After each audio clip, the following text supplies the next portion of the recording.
Recording. Okay, good morning. Good morning, Ashish, Harlin, Manikant, Mohit, Mronal, Pallav, Pooja, Pratik, Vaibhav. Hope you had a good week until now. Last week, I'm to say. Right, so welcome everybody to day 4 of the inbound marketing session. Just in case you face any technical issue during this training or need any help after this training, you can always reach out to your program coordinator or call on our support number 80 810 33033 for any kind of assistance that you need, right?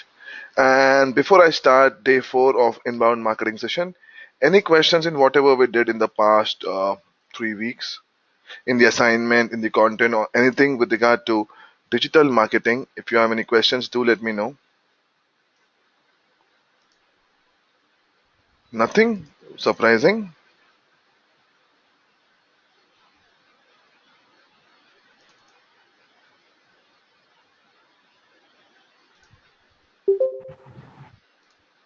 No question to start with.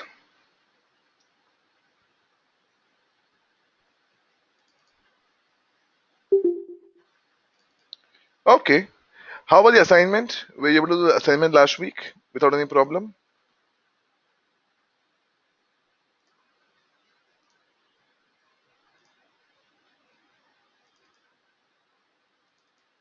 Not yet. Oh, okay. Please do the assignment, people. Otherwise, it gets difficult. If you don't do the assignment, you will not be able to follow, right? So I suggest that let's do the assignment as and when we complete the session. It will make your job easy. And last week was important because we did a lot of things of A/B testing, landing page, all the web engagement tools. That's why I'm telling you. It gets imperative that you do your assignments so that you start following what was being taught in the class. No problem. So you can do the assignment this week. Thank you, Manikant. And if there are any questions, you can always reach out to your program coordinator. Okay. Yeah, Ashish, I think yeah, you told me last week as well. Yes, I remember. Okay. So let's start. So week 1, we understood what is inbound marketing. It's like a data-driven strategy wherein we plan to convert visitors into customers. We looked at the first phase of inbound marketing, which is to attract the audience. Week 2, we understood what is audience aggregation. It is trying to identify similar behavior pattern, similar characteristics, similar features within my top 20% audience, which give me 80% of revenue, and target similar audience. We also understood why we do audience aggregation, what is audience aggregation, and how to do it using emailers.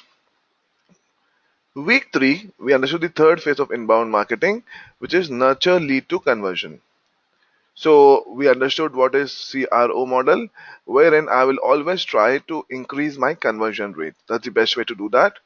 And how? By doing A/B testing, building a hypothesis, getting data, understanding the psyche of the customer, having a user online flow and persuade them online by giving small incremental commitments.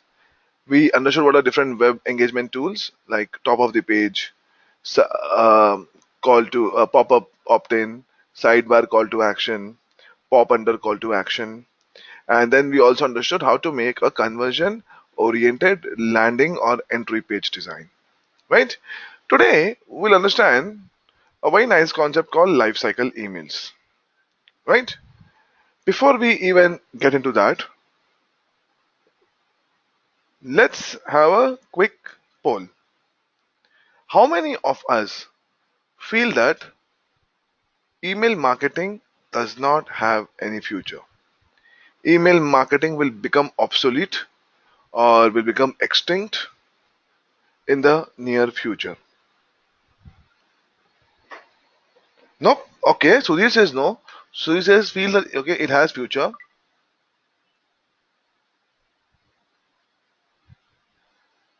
How about the rest? No? Okay, so let me show you one very classic example. So I am somebody who checks my email very regularly. Nowadays it's in the phone, right? So it's much easier to check whatever is important and read it. Look at my inbox. Almost 63 emails are unread. So what do? I just see the subject line and the from email address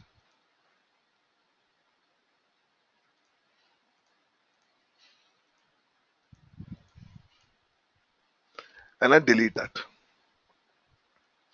I'm sure most of you do this, right? And then look at my trash. See, trash, so many emails are just deleted without even checking. Spam, almost 800 odd. Promotions I have not checked for ages now. So more than 80% of my emails I'm not even reading. Emails are coming to me. I am not reading them. Now what do you think? Do email marketing have future? Almost 80% of my emails I'm not even reading at, my dear friends. And I am somebody who checks my emails very, very, very regularly. Now what do you think? Does email marketing have a future? No future?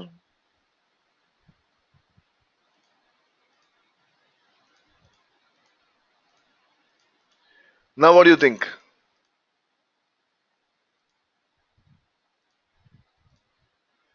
See? Subject line only? Okay, I'll give you a very good subject line. See, the subject line over here says, end of the month sale ends tonight. That's not enticing enough for me to open.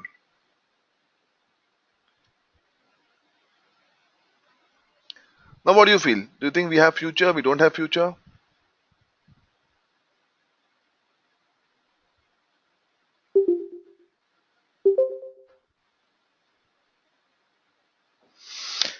Okay, let's take one more example. So I am traveling to Bangalore in June second week. In permission marketing, beautiful. Mohit. Mohit says, Mohit says, in permission marketing, there is future for email marketing. Okay. Pratik says we have to improve subject line to make email appealing. How will you make subject line? Now, let me take an example. So, June second week, I want to travel to Bangalore. More than so Ashish says smart subject line and write up needed. More than that, you have to understand the customer's need. How will you do that? I want to book a flight ticket from Hyderabad to Bangalore, and nowadays booking a flight ticket is a Herculean task. There are so many sites, so many offers, which site has offer on which bank, which credit card, which wallet, all that stuff. So I go to cleartrip.com, wire.com, or makemytrip.com, enter source Hyderabad, destination Bangalore, round trip, 14 June, date flexible, and search. I search, I see some flights, I see some offers, and I exit out of the window. We don't buy nowadays flight tickets instantly unless I'm going tomorrow. Right? All of us, we look for best prices before we even go into that. After 2 days, I get an email from, let's say, cleartrip.com, fair price alert, price increasing or price decreasing, Hyderabad to Bangalore, and they give me a brief synopsis of the flight fares from Hyderabad to Bangalore. What are the chances of me opening that email and clicking on the links on the in the email? Absolutely yes. So Tabish says email marketing is a recurring process. Eventually we need to make the customer click, and that's why I'm telling you, if I get an email with fair price alert Hyderabad to Bangalore, what are the chances of me opening that email, high or low? Ashish says more chances. How about the rest? High. Same email if they had said me subject line, fair price increase, Hyderabad to Singapore. Subject line is very good. The content might be very enticing. What are the chances of me opening that email, Hyderabad to Singapore? Very less. So more than subject line, what are we looking at? User behavior. Yes. Now the same email, Hyderabad to Bangalore, fair price alert. The email comes to me in the fourth week of June. Fourth week of June, I get the email, fair price alert. Now, what are the chances of me opening that similar email? High or low? Why low? Wait. Same way, when you were looking for a course on digital marketing, you were getting emails proactively from Digital Vidya, right? Now you have enrolled for the course. Now, any email that comes from Digital Vidya, what are the chances of you opening that email? High. Let's say after 2 years. Unless you are working in a specific field of digital marketing, what are the chances of you opening similar emails of Digital Vidya? Low, right? So now, what do you understand? We understand that we need to have a planning the way emails are being sent. So, what do you mean by life cycle emails?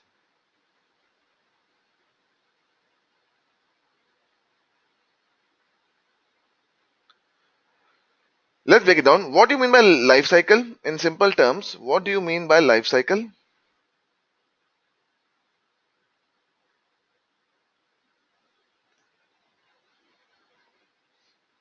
In English language, what do you mean by life cycle? Covering the link, that's all. That's all. The time of validity. Something else apart from that? Life cycle emails. Anybody else wants to help me understand?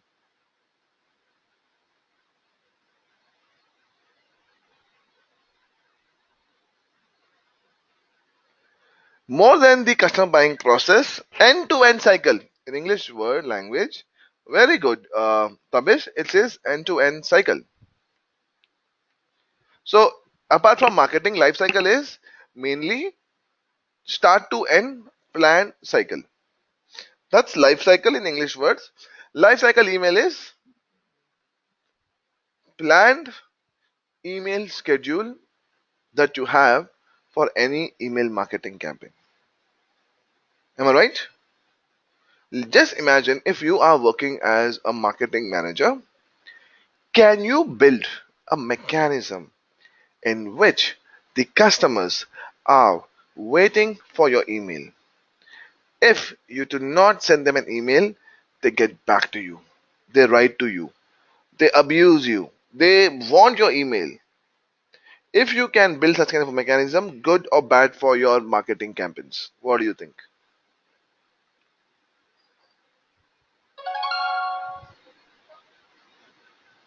Best? And you can do that by having a planned approach. So lifecycle emails in nutshell means, can I automate the entire marketing communication process?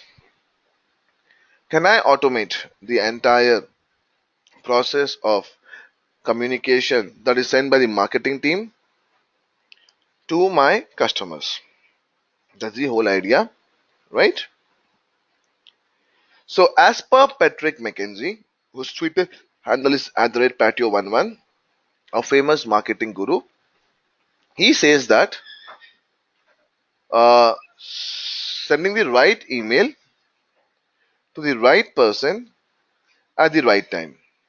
So over here, the right email was about uh, flight tickets, right? Source and destination with fair price description. Right person, recipient, that is me, was aligned, right, to receive such kind of emails at the right time as per my time zones, not the customer's time zones, right? Apart from this, customer.io says that send people emails based on what they do or don't do. And how will you track that? How will you know what are the customers doing on my website? How will you track that? What would you do to track and understand your customer behavior? How will you do that?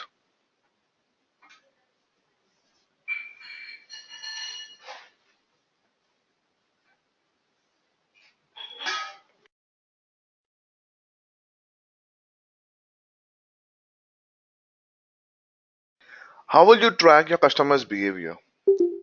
Using which tool? If I want to track my customers' behavior, how will I do that? Web analytics, beautiful. Through web analytics, can I understand my customers' behavior? I can. I can also include event tracking to understand what actions the customer is taking on the website. So web analytics, browsing history. How will you track browsing history? Manikant? Yes, of course, browsing history. How will you track that?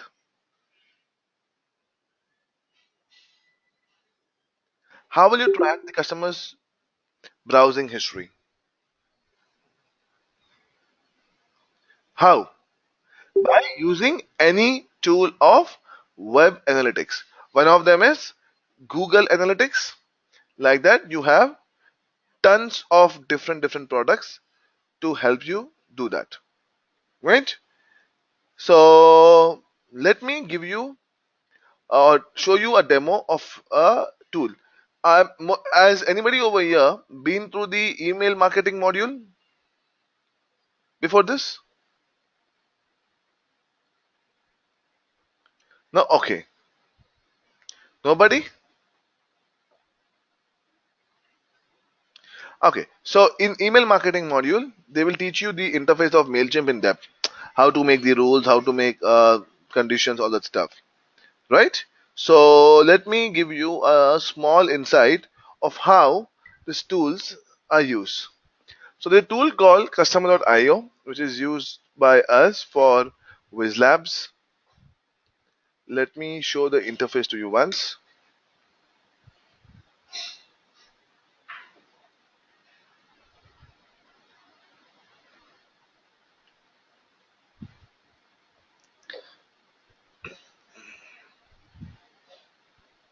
Right? So any email marketing tool should be able to give you this data. How many emails were sent? Mark spam by customers. Unsubscribe. So I will never try and send email to unsubscribe people. Bounce email which did not reach. Suppress is customers have not been able to open our email through a lot of difficulties. Right? So if I click on this is a suppress thing. Not sent because the previous message to recipient bounced or was marked as spam. MailChimp also gives that. Absolutely, yes. MailChimp. And why MailChimp? I'm advising people it's free tool. You can send 12,000 emails to 2,000 subscribers for free. Zoho has come up with a similar concept like MailChimp, wherein they are giving you the tool for free. You can send 12,000 email to 2,000 subscribers for free. Right? Now, how do we do that? First and foremost, triggers. You have to make rules, right? Which customer will go to which campaign, do what. So you create a campaign. You see over here, segment. Send your messages the first time a person enters a segment. There could be various segments. Segments like education about the product, right? Removing blocking questions, explaining the opportunity, giving a sales pitch. So you segment the customer, right? And send a message for the first segment. Event. Every time somebody performs a specific action, let's say add to cart and not buying. What is it called? Abandon cart. Very frequent thing. Like I went to Amazon and did not buy. I get this emails from Amazon. Let me go over here. Amazon cart.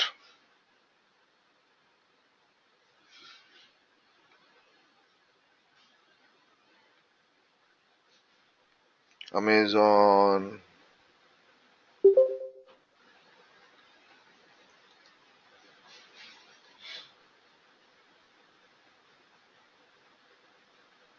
See this one. It's a bio herbal. Hi, we are very excited to launch our new range. So I had bought this previously from them.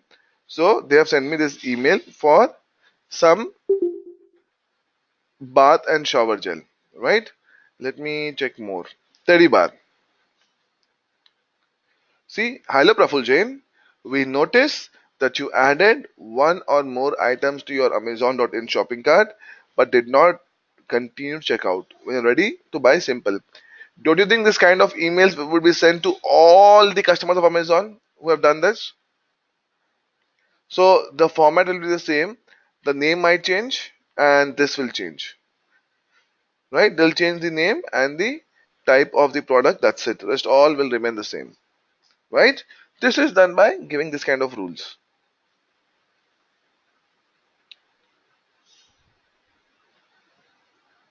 Right? Events.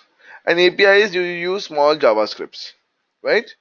You can also make newsletters that you want for your company. Right? Let's see one more newsletter.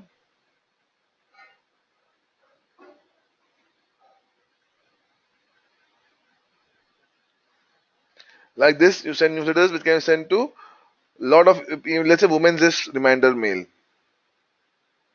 Right? Send to all the peoples, right? Who are in this thing. Let's click on this. You see, Women's Day sale ending today, all that stuff, right? And this is triggers. So triggers, you can make newsletters, right? Let me open this letter. This is my campaign. This is the event, trigger event for this kind of people. Goal and exit. So when people meet the goal, leave this segment, right? And this is how you make the workflow. You see workflow over here. First, send the workflow. Wait for 5 days. The moment the customer enters the campaign, after 5 days, then send this email. People who have opened, right, after 10 days, send this email. Wait 15 days and send this email.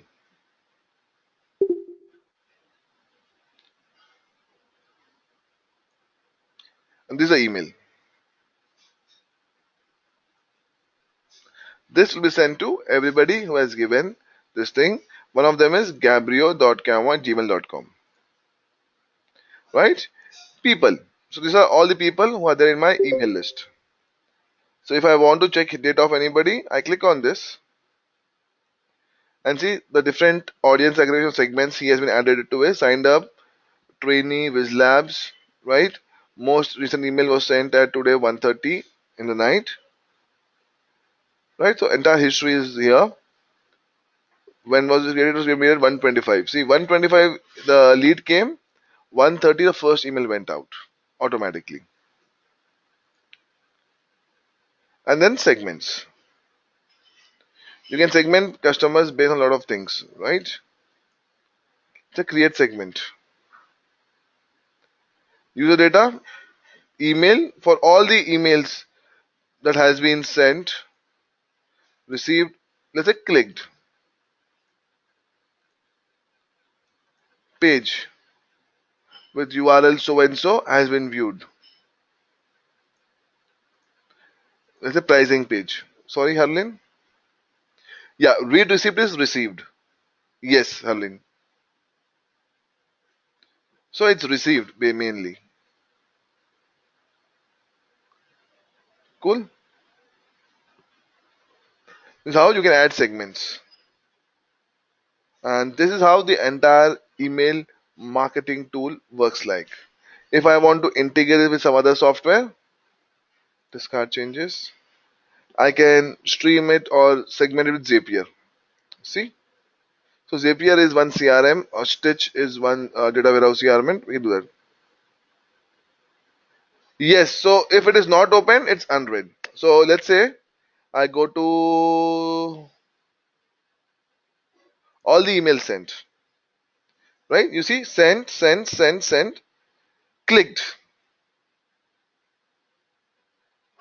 You see this? Sent is not yet done. Bounces, it did not reach. Open, right? So this open but not yet clicked.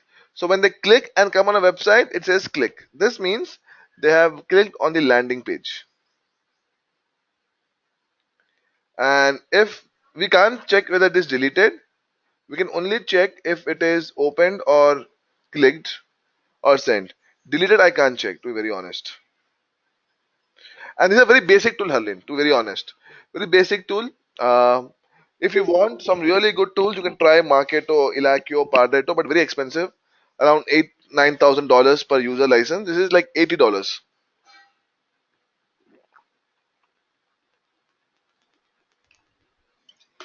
And MailChimp is something similar, right? It's a free tool.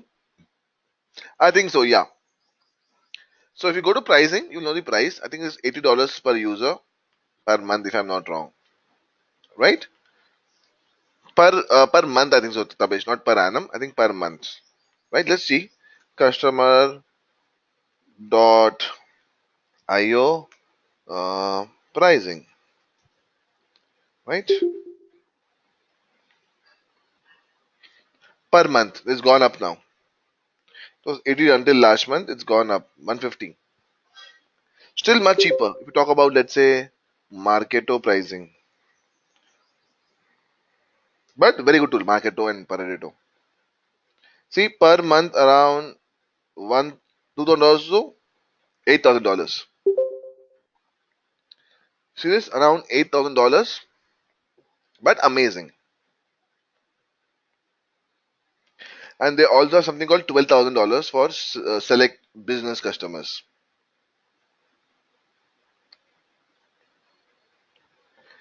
But it's a way you have the analytics, CRM, email my everything in one go. You don't really have to see anything else. All this thing is done. So big companies who have like database of 10 lakh customers, 15 lakh customers to send one time. This is definitely needed. E-commerce companies or any companies which have, let's say, 1 lakh emails to be sent every day. This is needed. Cool, got a hang of the tool. This will be so you will get in your email marketing module. I think they will cover Mailchimp in detail.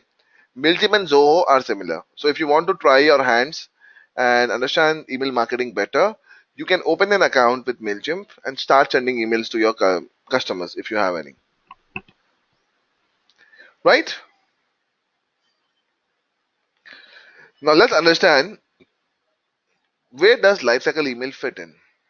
Right? So marketers, people like us, use email marketing for various options. 66% of marketers, which is people like us, use it to prospecting and for qualifying leads. So I want to understand from the visitors who are my prospects. If let's say I've sent 7, 8 emails, if no click has come, I understand that maybe this customer is not at all interested. Right? So I have some basic check, some basic things to check to understand how I can convert my visitors to prospects and qualify them as leads. Once they are qualified as leads, this is important, right? I told you in the second session also, nurturing. 78% of marketers use it to nurture and develop relationships with the end customers. 44%, sort of 78%, right? Uh, 44% of marketers use it for activation and to increase sales. Right? Most of the sales happens through remarketing or offline sales. However, 44% of marketers still use it for activation and increasing sales. 34% 34% of marketers use it for completing post-sales transactions. What do you mean by post-sales transactions? Any example can anybody give? Post-sales transactions.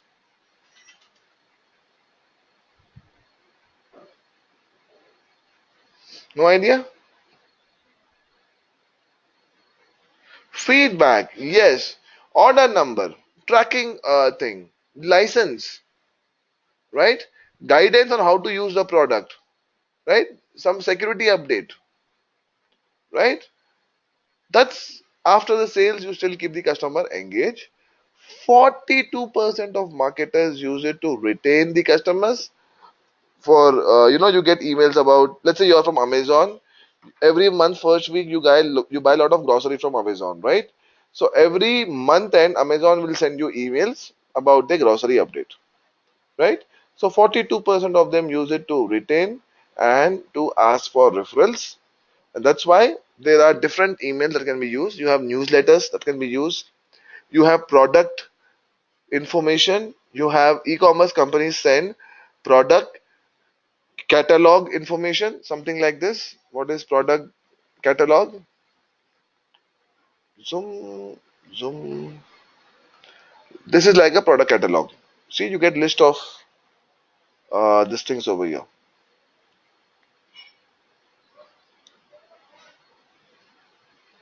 right? This is product catalog. You have something like this is one more new promotion or is a newsletter in simple words, right? This is a newsletter. This is also like a newsletter,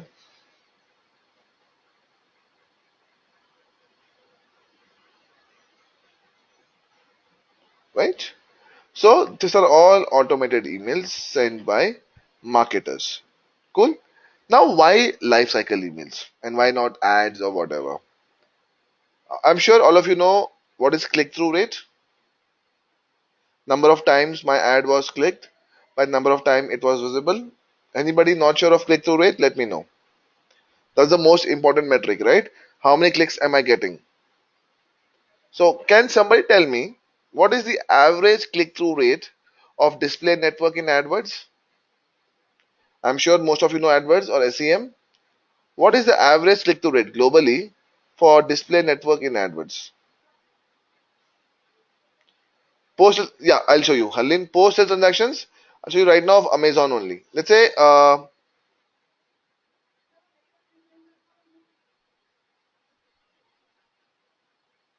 this one. So I made some investment. They're giving me this thing. Or let me go to Paytm. Let's say. See, this is a post sale transactions. Item delivered. Buy two get one free. Park Avenue, whatever. And this is basically my post sales transaction, right? So I have already got the order and they're sending me information. Right, Harleen? Got the information? Right? Something on these lines. And this is the example of updates. Basically about my this thing.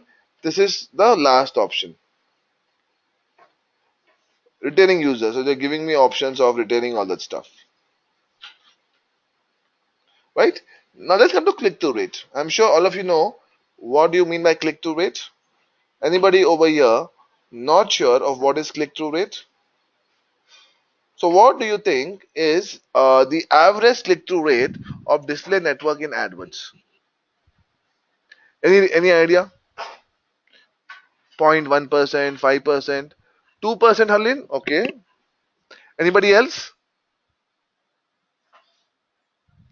Yeah, globally, just give a random figure. I'm not asking, and you really can't have a exact number. Less than 3%, okay. 1%, okay. To be very honest, a display network, the average benchmark globally is 0.01% to 0.1%. Display network where the ads are pushed to me, right? So when I say 1,000 impressions, I'm expecting 1 to 10 clicks. That's a good ratio. I'm being very honest. So average click-through rate of ads in display network, 3 to 4% is decent enough in search network. So search is when people are searching for me and then they see the ad. So around 3 to 4% is what we expect for search network, right? So average click-through rate of ads is 0.01%. Content specific to the need of the prospect with good call to action can generate 20% CTR. Possible. 20% is on a higher side, but yeah, 5 to 10% is definitely possible.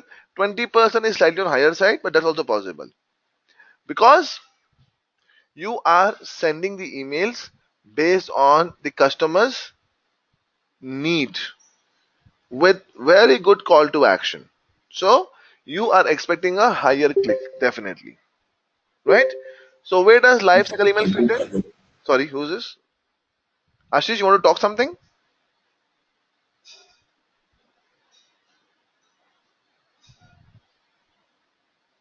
Okay. So the idea of lifecycle email is to automate the entire marketing aspect of your company, your product, right? And work in tandem with CRM. What do you mean by a CRM? What do you mean by a CRM?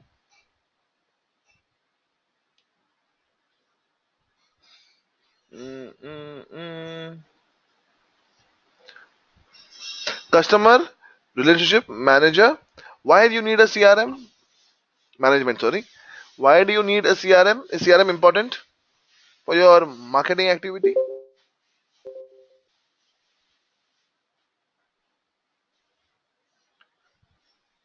Is CRM important?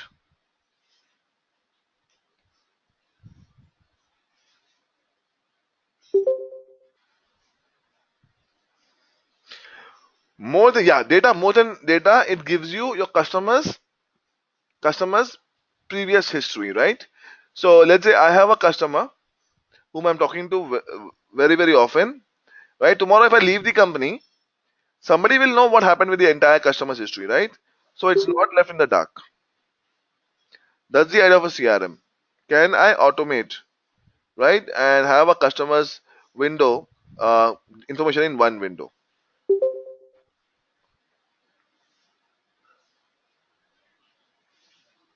right? So this is the idea. So these are different activities you can do with automation. You can do email marketing, right? Basically have a drip marketing campaign. Landing page, you can have web engagement tools for your company, which we learned last week. Am I correct? Campaign management, you can manage the entire campaign, right? Holistically, without much interference from anybody. Drip marketing, we learn this in second half, Tabish. Okay? It is almost like lifecycle emails, small differences. We will learn this in a second half, drip marketing, right? What is campaign management? Having the entire campaign managed automatically, right? Scoring or prediction about your lead, how your lead will function. You predict and you score. CRM integration, you need to integrate everything with the CRM. And marketing analytics. Can I have some automation process to understand my marketing objective?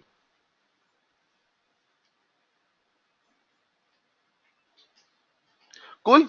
So now let's take a small case study.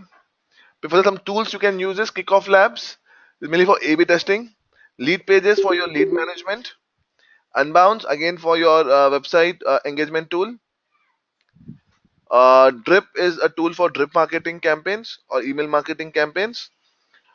Customer IO, I've just shown that to you, right? Mailchimp is a free email marketing tool. It's used very very widely. Intercom is again a CRM, Agile CRM or HubSpot.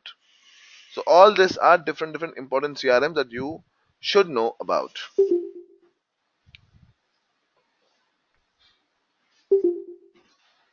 right? Lead or contact management. So once a lead comes to your website, how are you managing it? Right? Its information is getting saved somewhere. What are you doing with your lead? The lead is in which part of the activity? So the entire lead information at one place is mainly lead or contact management,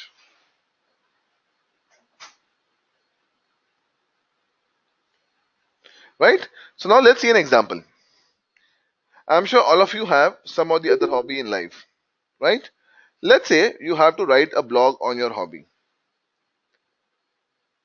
Which topic will you write your blog on? If you have to write and there's no option, which topic will you write your blog on? On what topic?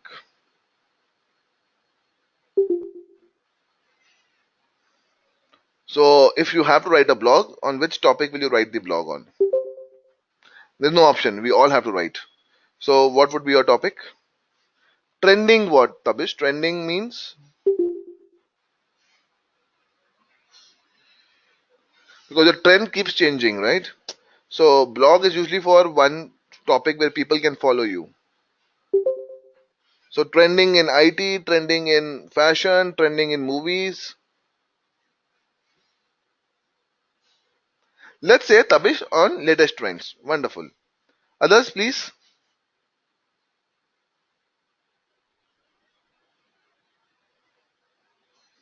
Neuromarketing. Wow. Pallav, very good.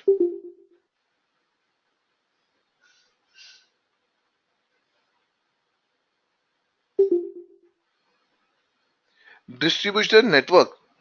Wow. But will you have many followers? Good topic, Akshit.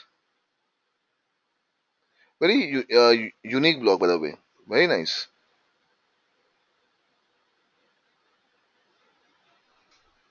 How English literature has evolved. Wow, wow, wow, Akshit.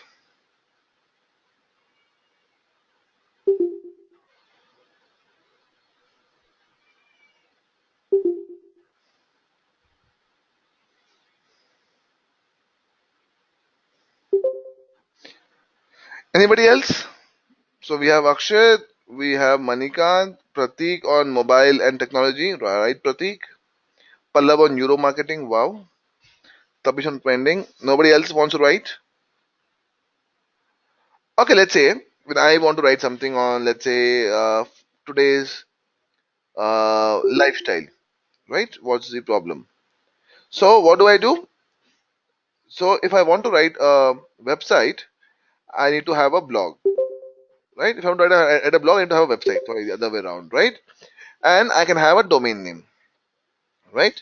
So domain name, I can go to the free websites like bloggers.com, blogspot.com, all that stuff, and get a domain name for free. That's option one. Option two is, right? If I want a domain name specific to my requirement, right? What do I do? I'll have to buy the domain space, right? I have to buy the hosting facility, right? I'll have to buy domain space, the hosting name, all the jazz, and only then can I go ahead and use my own name. Like, let's say I wanted www.prafulkumar.com or prafulthewriter.com, right? I can do that, right? If I am not so specific about the domain name, I can just go ahead and open it by truffle.blogspot.com.bloggers.com. But to get that authenticity and to get that flair, I use my own domain name, prafulthemachoman.com, whatever. So what do? I have to buy the domain name and the hosting facility from some company like GoDaddy. So if I want to buy a domain name and the hosting facility where my content will be hosted, basically server space, what we usually do, we ask our friends, relatives who are already writing a blog, our colleagues, do some research, and at least me, I don't know about you, I will go with somebody who is cheaper and stable. How many of you think like me? Will you buy a very expensive domain like one-to-one mapping with d- speed which is dedicated, or go with something which is slightly cheaper and stable?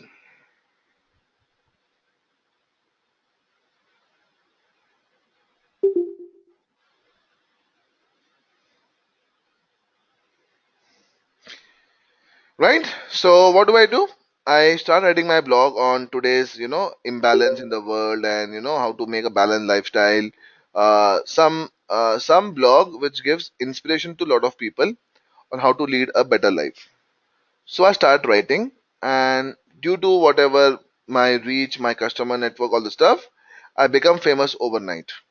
And I have a lot of traffic coming to my website. Like when you go to Amazon or Flipkart during end of season sale or whatever, right? Happens, right? Just when you want to buy something, the site goes down. Has it ever happened with anybody? It happened with me a lot of times. Just when I want to buy something, the site will just go down. Happened with anybody? Only I was only unfortunate one. Yes. Why do you think it's happening? They want to sell, right? So why do you think it's happening? Why is the site going down or server not loading? Too much traffic is one option. Second thing also be that Maybe the website is not really that optimized. It's taking too much time to load. Maybe the customer is on mobile and the website is optimized for desktop. Either too much traffic, or the problem is my site is also not loading. So first thing what I will do is I will do a site speed check. I'm not sure how many of you will do that, but I'll go ahead and do a site speed check to understand, is there a problem with my website,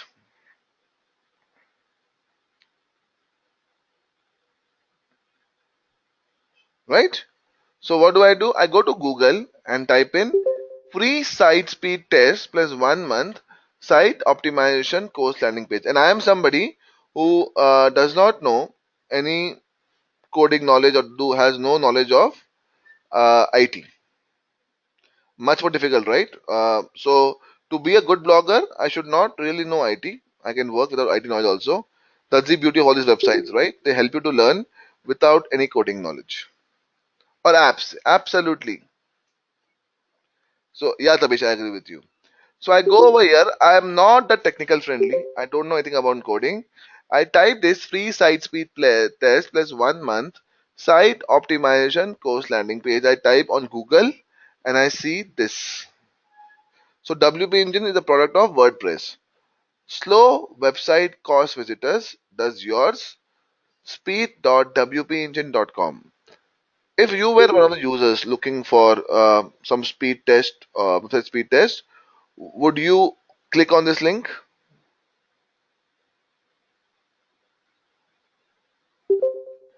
By looking at the call to action, can I expect a click from you if you are a user with this call to action? Yes. So what happens is I click on that. Let me show you how it's there. Speed.wpengine.com. Let me show you. Speed.wp. Okay.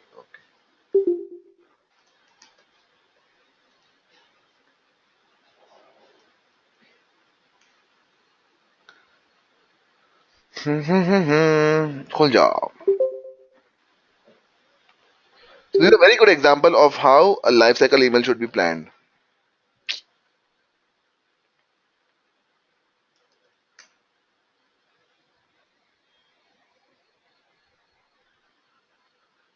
1 minute.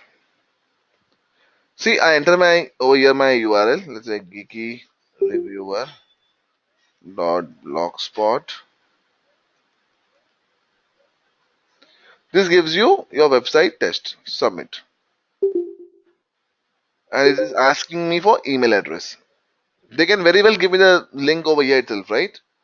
It happens that when you want to convert your PDF to doc, doc to PPT, PPT to something, they can very well give it on the same page.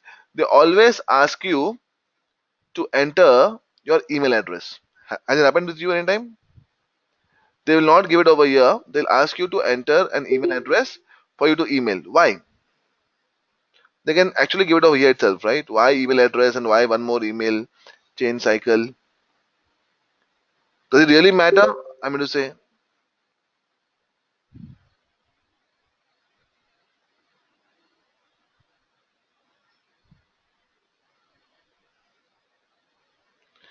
data collection. Absolutely yes. Data collection so that they can do email marketing much later. That's the whole idea and funda of this, right? So I enter my first name, last name, email, phone number. I click on submit, and then I do what? I've entered all the details.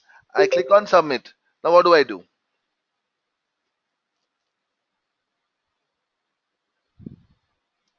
I am waiting for the email. Am I right? Yes. 5 seconds, 10 seconds, 15 seconds, 20 seconds. Let's say the email does not come until half an hour, 1 hour. Do I have a high chance of continuing my business with WP Engine? I submit and I'm waiting for the email, right? So 5 seconds, 10 seconds, 15 seconds, 20 seconds, 25 seconds. First minute I get the email. Now, if I get an email within 1 or 2 minutes, what are the chances of me opening that email, high or low, from WP Engine?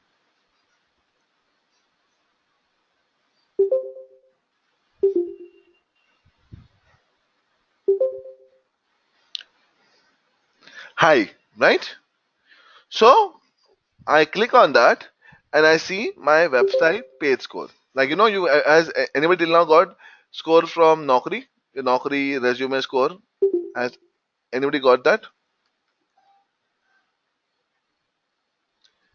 So my Naukri resume score, my score is always low. See, 48, 60, right? I don't know. My score is always low. So this is for Naukri resume writing services. If they give me a very high score, do you think I will go ahead and use their paid services?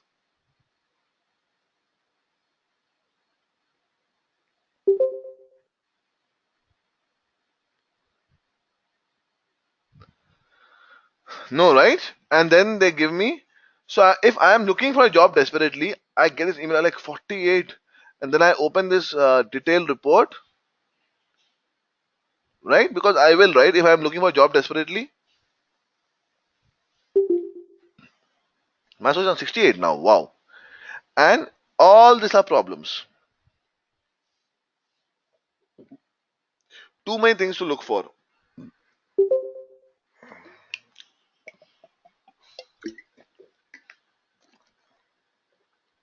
If I was so good, why would I even need this score? I have problem. Same way, WP Engine, when they send the email, do you think they'll send you a high score or a low score or medium score? Most likely they'll send you a medium score. Am I right? And you're like, oh my god, my score is, let's say, 5 out of 10. So now what are you thinking? You're not even thinking of your server problem. First thing what you said was, definitely could be an issue with my server. I'm getting too much traffic than what the server can expect. But now your mind is completely changed to improving your website page speed. So now you're concerned, what do I do to improve my website page rank? You're thinking on those lines, and next day you get an email from WP Engine which says action item for improving sites performance from WP Engine. What are the chances of you opening this email? High or low?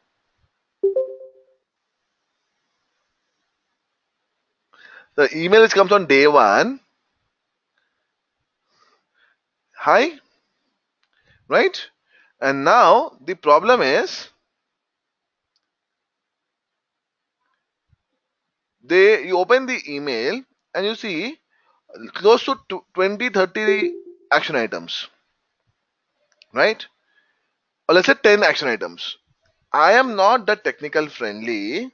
If I get 10 action items, I don't know where to start, where to end. The one we saw in Naukri, they gave us a big parameter to work on. If I knew all this, I will never ever go to Naukri, right? I will get a job any which ways. The problem is, I don't know how to write all that stuff, right? And that's why they will pitch you for the paid services. Same over here. You like 10, 11 items. Now, what do I do? Where to start, where to end? You're confused. You want some starting direction, right? Like in the college time when I examined economics or commerce, I did not know where to start, where to end. I would study important questions, something which is easy for exam study, important कि ये पढ़ के पास हो जाएगा मेरे भाई, right? So I would want to check on that, right? So I'm thinking where to start, where to end.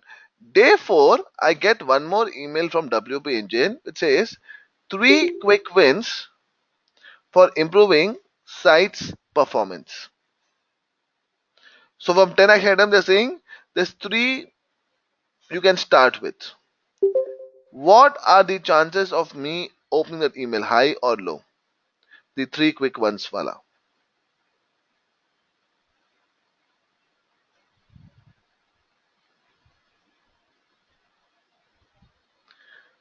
In all likelihood, it's high, right? So now I have 3 quick wins. I have started working on that, right? Okay, and I'm working on that, and I'm now very happy. Like, okay, finally I got something to work upon. I'm thinking what to do, what not to do. Things are working fine. On 8th day, They're sending me an email. Why hosting matters from WP Engine. So now they are coming to the point. So WP Engine is a company. It does not help you improve website. That's just a bait. They help you with domain hosting. So now they're showing importance of why hosting matters. As of now, they're not even talking about WP Engine. They're not even educating about WP Engine. They're just telling you about opportunities. And so why? Why you should use, right, a good hosting service. What are the chances of me opening the email of day 8? Why hosting matters? By now, has the trust been built between WP Engine and me? By now, has the trust been built between WP Engine and me?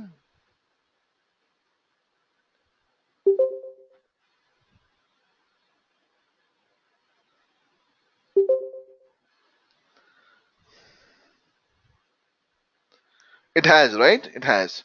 So I open that and I say, okay, hosting facility. This is what I want. I want hosting facility, and then I'm looking for hosting facility. Now comes the sales pitch. Day 13, backup, maintenance, and migrations from WP Engine. Now they are saying, you know what?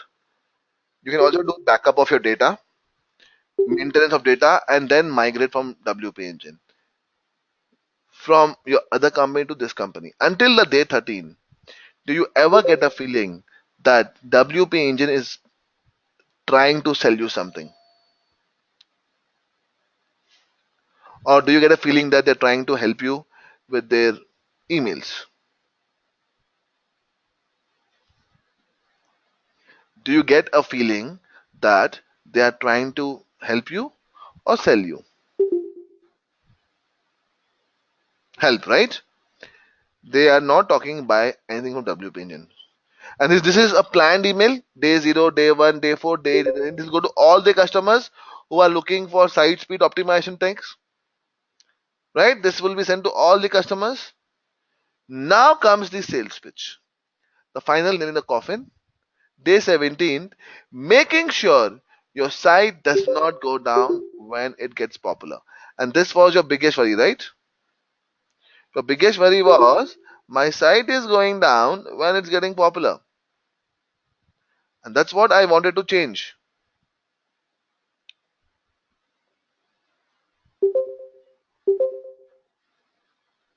Yes. So this is the sales pitch. So look at this. They start with performance tips, then give tips to scale it, right?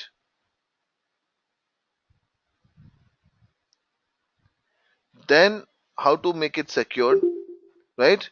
They build the trust, they build the customers, rapport, relationship, all the stuff, and then we are giving the sales pitch. It's not that we'll just say, "Kharid lo." No, you need to give all this. First, give the performance tips.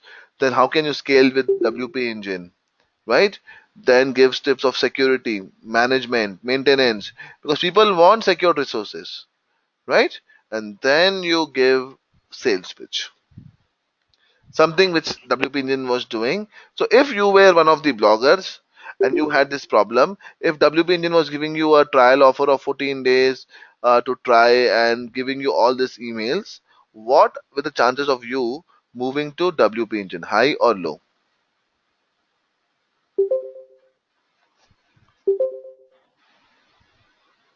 If you were one of the bloggers who got this email marketing campaign, what are the chances of you, right, shifting from your previous service provider to WP Engine, high or low?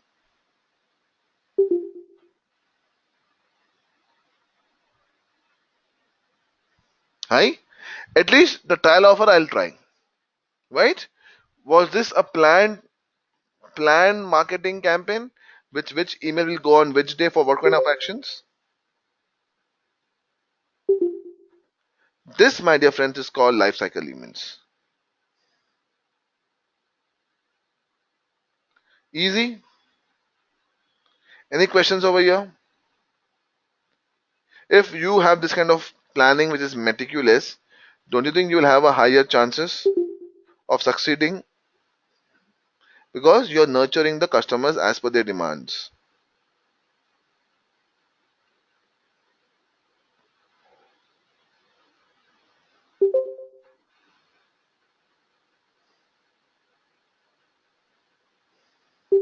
Right? Let's see one more example now of a company called Citrix. And the source of this case study is, my dear friends, as usual, marketingsherpa.com. You can visit this website. There are some really good case studies on some really good marketing campaigns. Right? Now, let's see an example of Citrix. How many of you have heard the name of this company, Citrix, or used any product of Citrix? Anybody over here who remembers using some product of Citrix? No? Okay. Anybody else? Okay. So, GoToMeeting, the software through which we are right now talking to each other, is a product of Citrix. Right? It's a definitely a very big company.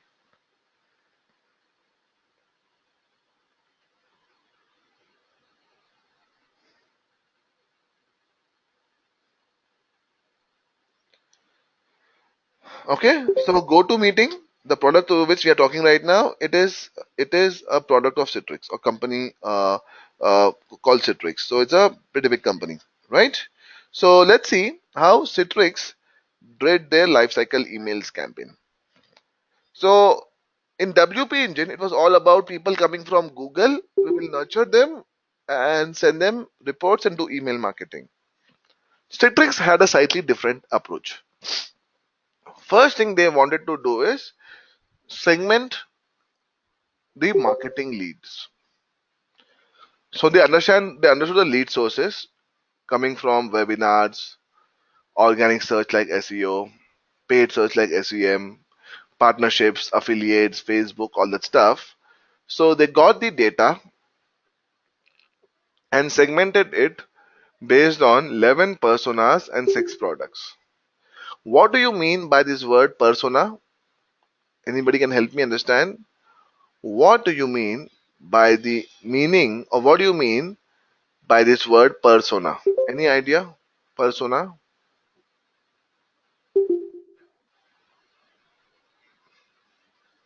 Profile of the customer. Absolutely. So I can have multiple customers in one persona, right? A lead persona. Let's say people who are from IT domain, right? Having a team of 22 people. They are my personas for PMP certified courses. Am I right? So I am grouping a set of people into one profile or one persona. Why persona? It helps me easily nurture those customers. Am I right? That's why we want to have a lead persona so that we can easily nurture the leads and take it forward for sales.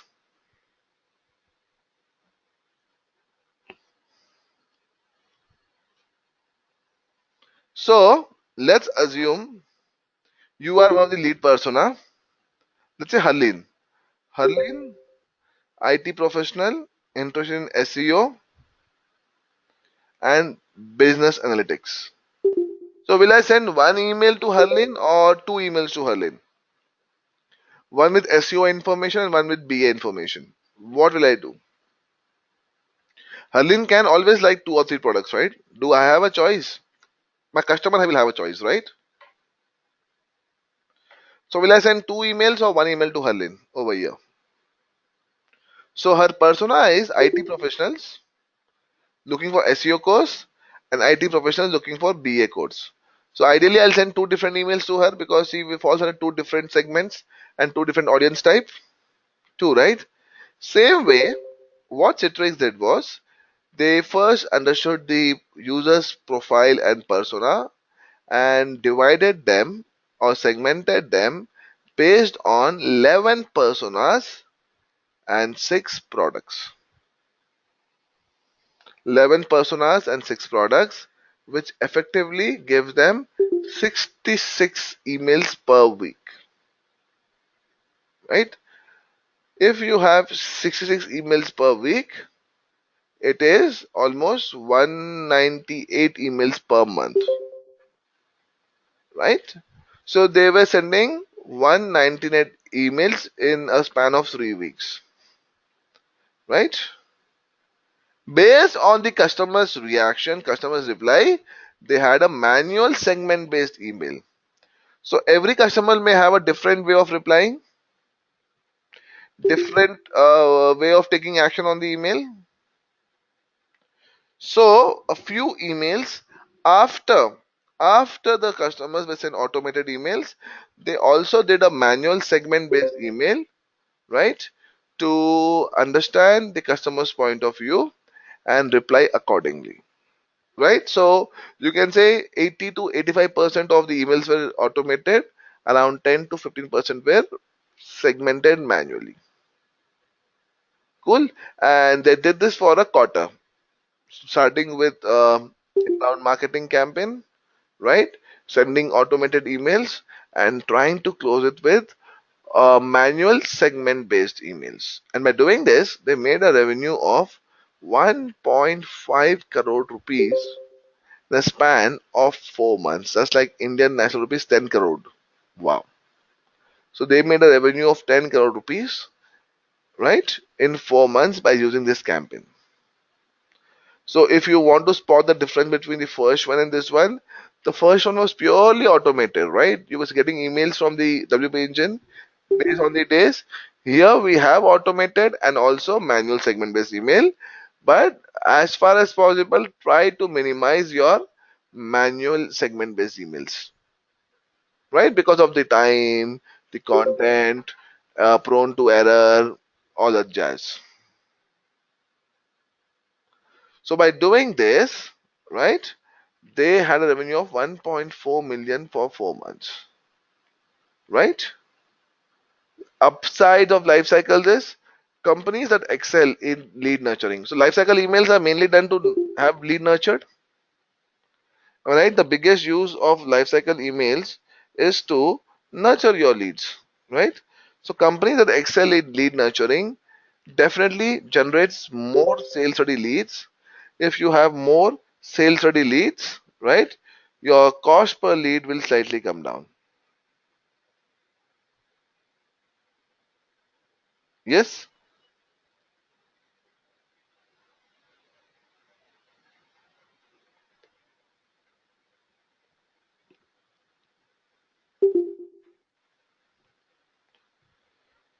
cool. Any questions now over here?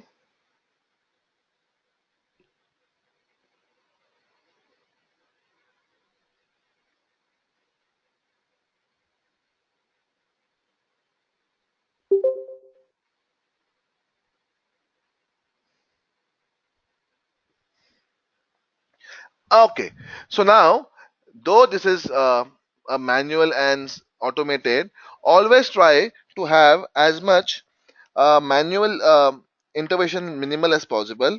Try to have as much automation as required, right? So the idea is one more email performance of event triggered emails. What is event triggered? The different actions that you take on the website. Can I send emails based on the different events? So if there is some action taken by user on the website, do you think you should send an email immediately or you should send the email manually later? What is the best option? If you are sending emails based on events, should you send the emails immediately or later? What is the best option?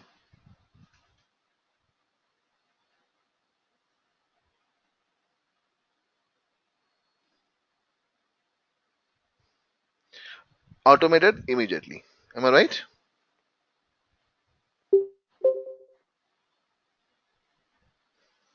Right? So same way. So open rate for automated was 28%. Of course, manual it went down to 17%. Right? CTR because automated is definitely there. 5 to 6% for automated, 2 to 3% for manual. Conversion rate 11% for automated, 6% for manual. Revenue per email 0.44 cents for automated and 0.61 cents. So as long as possible, try to have manual thing.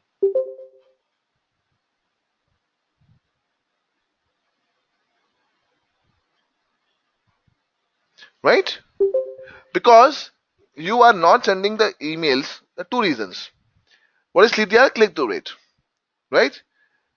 Usually manual emails are sent to customers who are who have, right, not responded earlier, right? You try to customize it and send it. Second thing is, second thing is the customer did an action now, right? You are sending an email manually after 4 hours, 8 hours, 10 hours. The connect that the customer will have with your website might just go down. Am I right?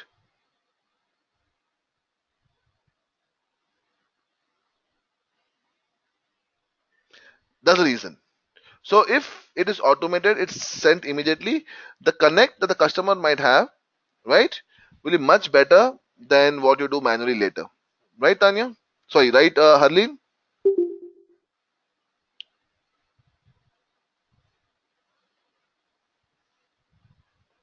Cool.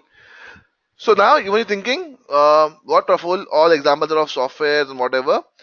Let's take an example of a lead generation consumer based company, right? When I say consumer based company, you usually think it's e-commerce companies, right? Let's see an example of a company for real estate like a Magic Bricks or our 99 acres, something on those lines. So how do these companies qualify leads in real estate, right? So it's very simple. You go, this is a tool which gives you valuation of your house, right? Straight away they are having segmentation. One is free report, real estate, mortgage. Why are they doing segmentation right over here? Any idea?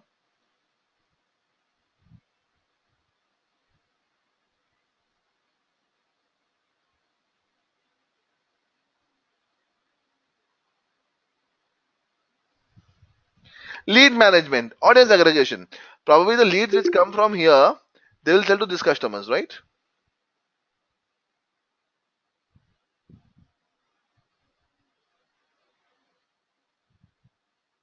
Right? So that's what they do. So they enter the customer enters the zip code, click here for free report, and then same name, address, very important email address, zip code, all that stuff. Submit. I submit, and now I wait for the email to come. So you always give a bit for the customer to open the email to have a higher click-through rate.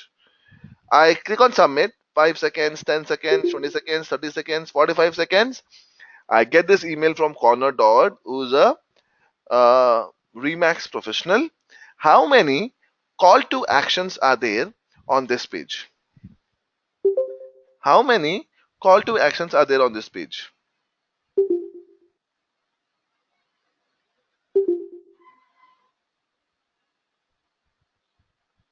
How many call to actions are there on this page?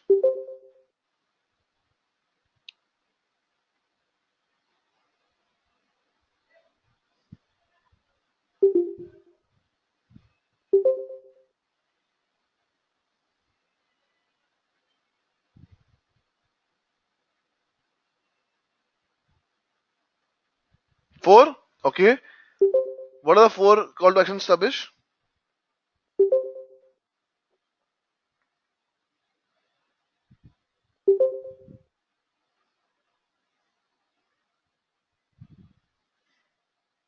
6. Okay, what are 6 call to actions?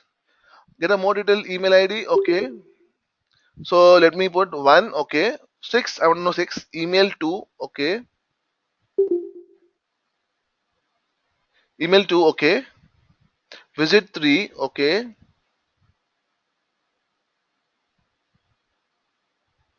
And 1 main header line. Which header line?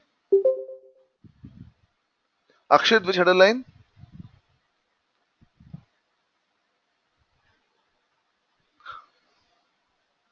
Yeah, this one. Which even here says Tabish. I want to know 6. 5 blue highlighted. Okay. So it's 1, 2, 3, 4 highlighted, right? 5. Okay, by the way, disclaimer is not a call to action. Disclaimer is not a call to action. This is not a call to action, right? Disclaimer will not help you in anything. There are five. Even phone number is a call to action, though not clickable, but that's a very important call to action, don't you think? If you need something urgently, what do?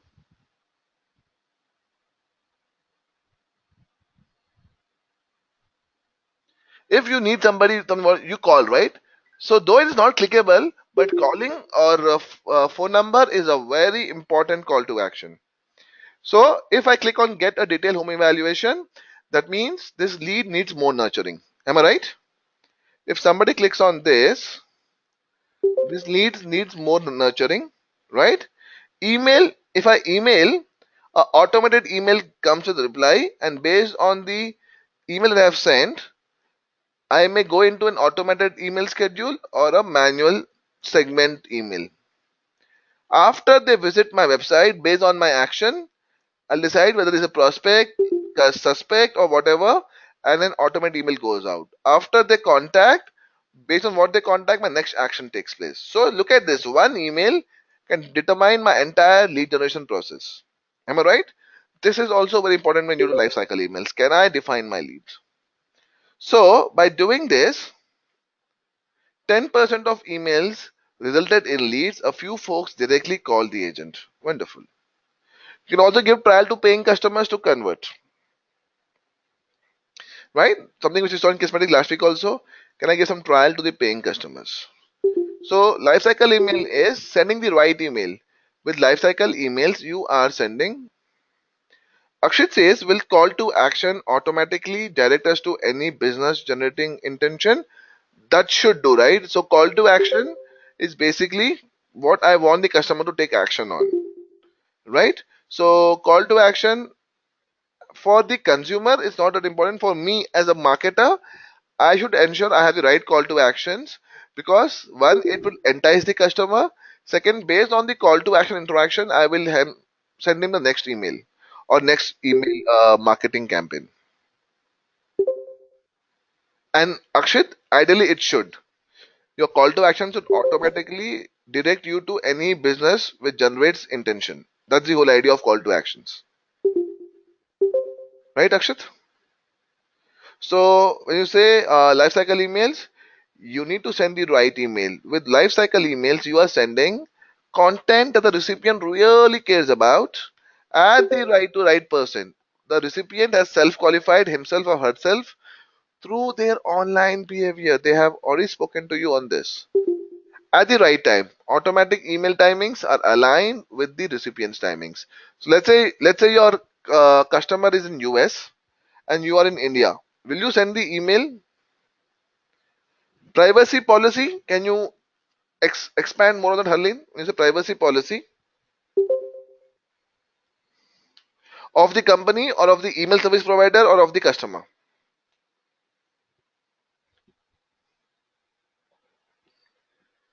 So customer never has privacy policy, to be honest.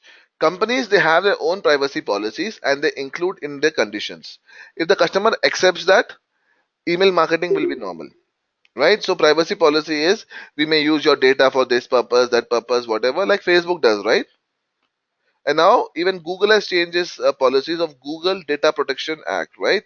So it does affect, right? If the user has not accepted your privacy policy, then it could be an issue. But most of the times users expect. So you make a privacy policy, which is usually as per your convenience. There could also be privacy policies from government. That's a problem. Like in China, there are policies which restricts few things. That's why Google does not promote itself in China, because China was asking to share their servers, not to send emails to the customers, all that stuff. So it does affect privacy policy of governments, does affect email marketing and everything. Like the Can Spam Act of 2007, it says that no, no.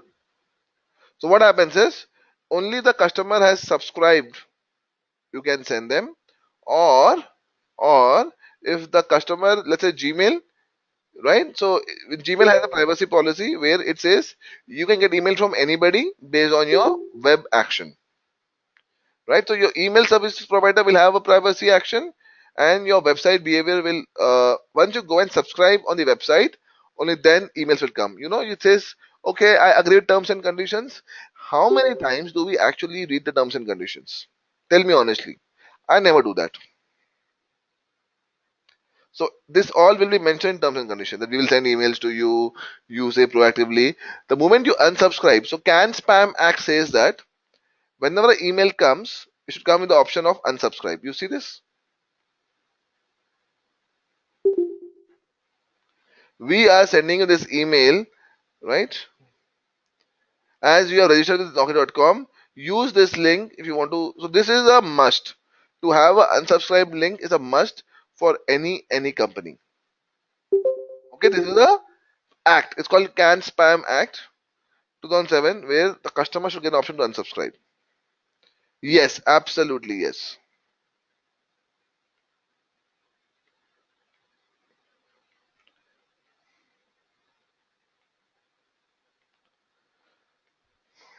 Yes, Akshat. So when you send emails, let's say your customer is in US, you are in India. Will you send it as per Indian time zone or his time zone? Or the customer's US time zone? Or as per the customer's interactive time zone. Whenever time he is most interactive, that's the time you will want to send the email, right? Or send people email based on what they do or don't do, and get them to do what you want them to do. And how will you do that? By using data of analytics, your email analytics, web analytics, all that stuff. How can you know interactive time? So when you, some tools of analytics also give you times at which time your customer gave you how many clicks. AdWords does that. AdWords gives you data segment by time also, right? Same way, there are few tools of analytics which also give you not user, but on which time you have maximum visits to your website. That also you can get. On which time you get maximum visits to your website, you can check that also. There are tools of analytics which give you that. And apart from that, your email marketing tool, if the customer has clicked on your previous email, it will also tell you at what time the email was sent and what time opened or does anything. Let me check if it comes over here. Sent. Can I get an open time zone? I don't think so. यहाँ पे नहीं आ रहा है, but few tools they also send you. See, open. You see this? So I can check my email intake time. So if my customers opens email in morning, next time I'll send him in the morning only. You see this, Harlin? This is one more thing that you can check. So when you want to export the data of customers, you can add all these fields. Right? I can export few more data by making filters. Okay? Cool. Any questions, my dear friends? Akshit, Ashish, Bharat, Harlin, Manikant, Mohit, Nunal, Pallav, Pratik, Sudhir, Tabish. Any questions?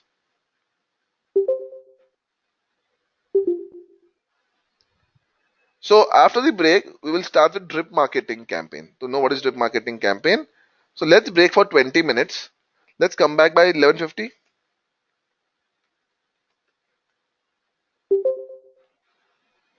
Right after the break, if you have any questions, let's start with your questions and then we can start drip marketing campaign. Okay? Okay, guys. See you in 20 minutes, everybody.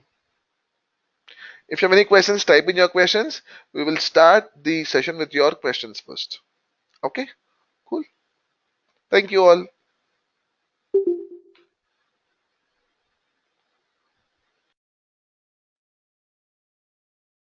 Welcome back from the break. All are in.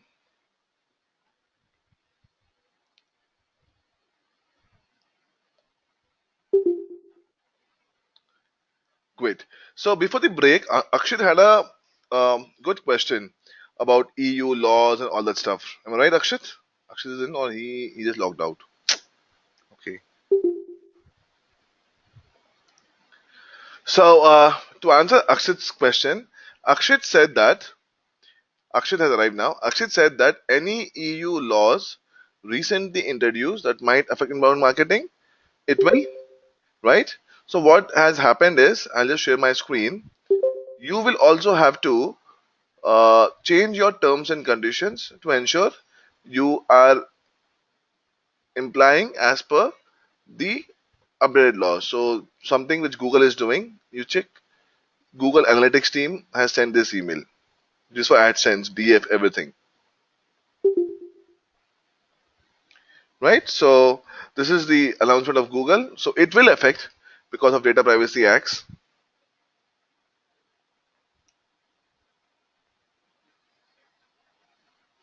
What control the business can have, right? Security, all that stuff. So control again. Click on this. So you'll have to change your terms and conditions, keeping the local laws in thing, and will have a slight impact by the way data is being used in Europe, right? Will have definitely have Akshit. Good question, Akshit. So this is the new law of Europe,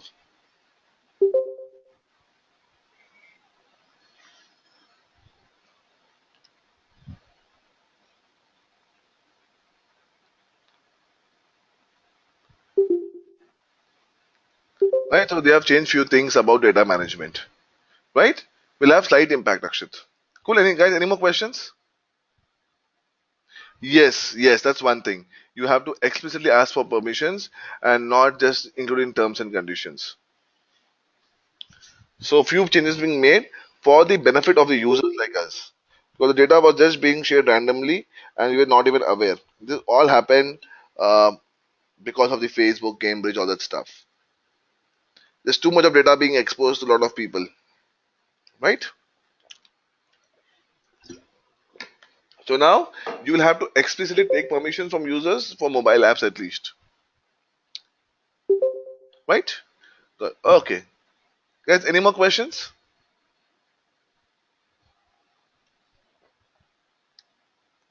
So now, website puja. So you can ask the users to subscribe to you on your website for the blog updates or whatever. Website is one such thing, or mobile app, something the user has proactively given their email address, right? It's not good to buy data anymore because you don't know what kind of data is being sold to you. Cool, Pooja. The way you come to our website of Detail Vidya, you have to subscribe to our this thing, right? Something similar. Okay. So what is lead nurturing with drip email marketing? What do you mean by drip marketing? Anybody? Drip marketing. Or what do you mean by drip in simple English terms? What do you mean by drip?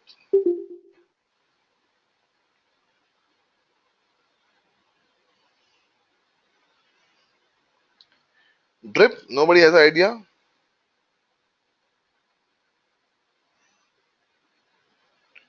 Auto info fed to customers timely. Okay, what is drip in simple English language?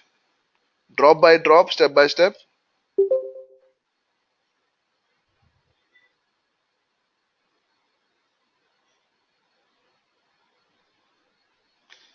Yes, so drip email marketing campaign. So drip campaign in nutshell means drop by drop, slow by slow.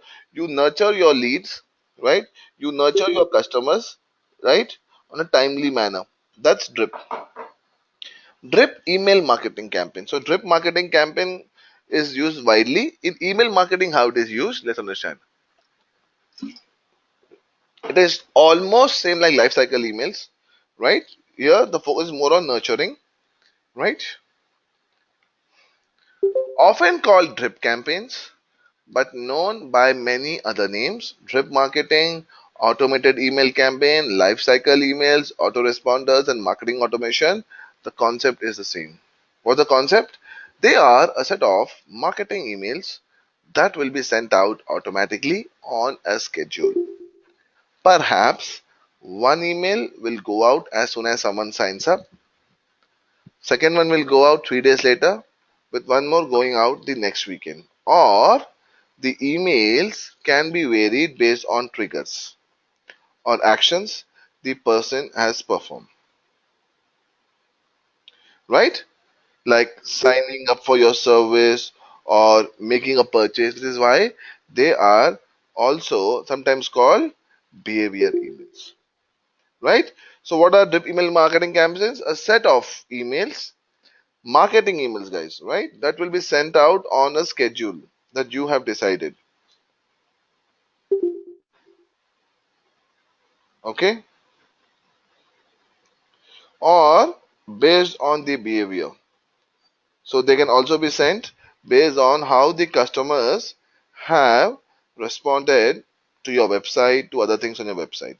This is why this is also sometimes called behavioral emails. Okay, let's see how it is done. So all of you can see the screen, right? Okay, let me go next. Zoom it. Yes. So this is a normal flowchart which you can prepare manually based on your customers. This thing. Okay. Now, do you think this type of flowchart is needed or not? What do you think?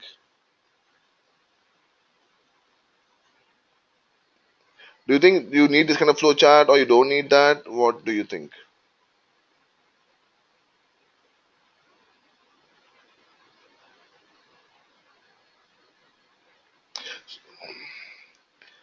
Yes, so you have loads and loads and loads of tools, right? But unless you give the tools or you give the logic to the tools will not do anything, right? So tools are definitely there, right? But you have to give the logic to the tools. That's the idea of making this flowchart. This might take initially some time, but once you have this, you are pretty much on place as to what you want to do with your campaigns. That's the whole idea, that I should not struggle with my campaigns, right? For example, my ultimate goal over here is to get VIP customer flow. I'll tell you. So purchase, Harlin, upsell flow. So you have bought the first thing. You have bought the shampoo. Now I want to also sell you conditioner and the entire kit. If you have bought that also, so now you have bought my product, you have bought my upsell product, so you are my VIP customer. But it is definitely possible that after you buy my product, you will not buy my upsell product. So you are not a convert for my upsell flow. So what do? I put you back into my first campaign with this no purchase. Again, nurture you, right? And then again sell you the upsell flow and then VIP customer flow. You see, the end goal is VIP customer flow for everything. And before VIP, upsell flow. Got it? And before that, welcome, product email, product booster, coupon email to get the first convert. Once you have convert over here, you again go to welcome upsell flow. Got it? This is the entire thing. So you make emails at different stages and then you try to link it at different places as per your own marketing campaigns. This will help your life. If you don't do it at beginning, you will struggle. You will not know which customers send what emails, which part. This, if you have it, this will take around 1 or 2 days if you make it properly. And you can always modify this. You can't be rigid that you once you made it done. You can always modify it.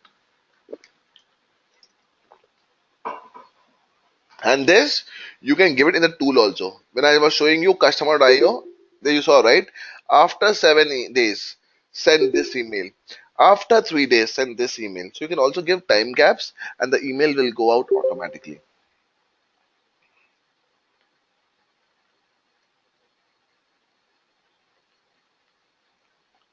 Okay.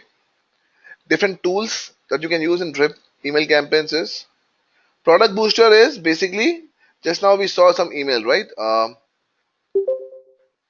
About, let's say, Xiaomi phones, right? They're sending emails about Xiaomi phones with some product information, some more information about the product. Could also be a discount, could be some extra information, right? Something which is boosting the product. Let me show it to you.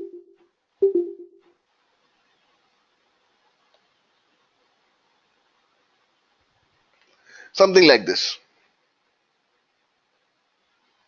right? It is boosting the already branded thing of Dine Out. That we have some brand new restaurants, so it is boosting the product. Am I right? Something like this,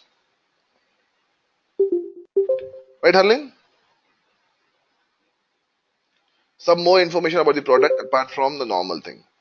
A USP that can help you to convert. Or let's say Red MI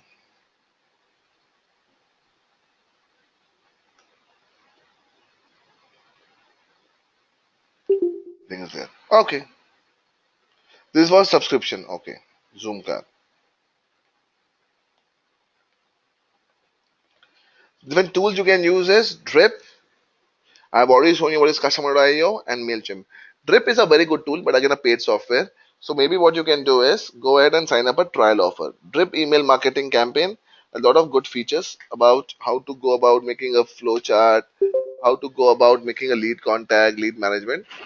Good tool. Maybe you can try using a trial offer on that tool whenever you have time.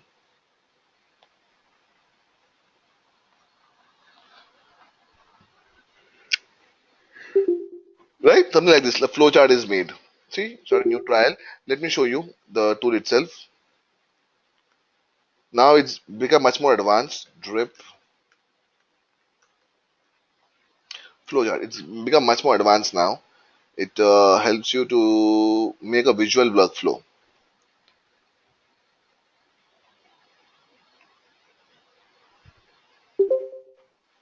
See, this is how you can make a workflow of each customer. Right? Become a customer. Wait 30 minutes. Subscribe, yes or no. If yes, send this email. If no, send that email. You see? And you can share these workflows with your company, your boss, or whatever. Right? Let's say you have a pre-designed workflow. Let's say shop webinar register abandonment at risk. So let me check customer win back. Customers already bought from me but not buying for a long time. I click on this and see this is the workflow already. They said you can use it. Right? Very good tool. They already have pre-subscribed workflows which you can copy and make some changes like this. Right? This is like a workflow that you can draw. Send which email to what time, wait 3 days, wait 3 days, wait 3 days. You can change as per your requirement. And they also have something called lead scoring. What is lead scoring? Let's say you have 5,000 leads as prospects. This lead should eventually go to sales team. How will the sales team know which lead is nearer to the sales cycle?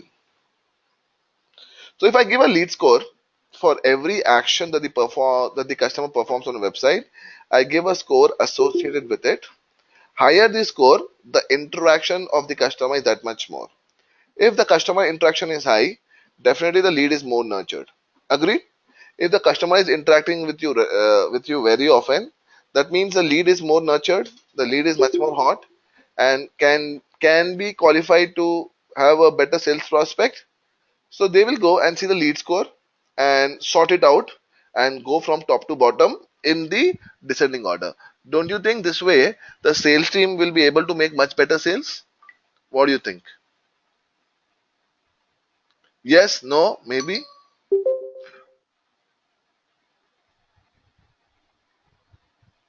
Yes. So we'll do more on lead scoring when we do the case study. Okay? We'll spend a lot of time on lead scoring because lead management is a very important part of any campaign. Let's see an example of tab.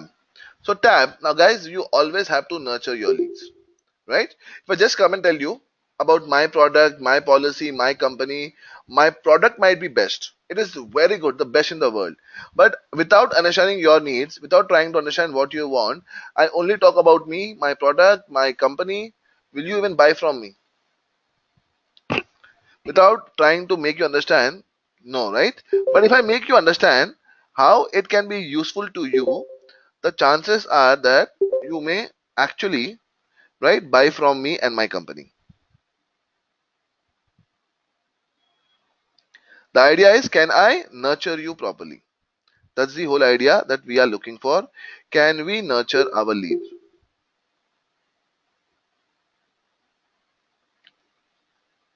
Am I right? That's the whole funda on which we are trying to work. Can the lead be nurtured? Right? So let's see a company called Tab. So Tab, has anyone heard the name of this company called Tab? I doubt. No?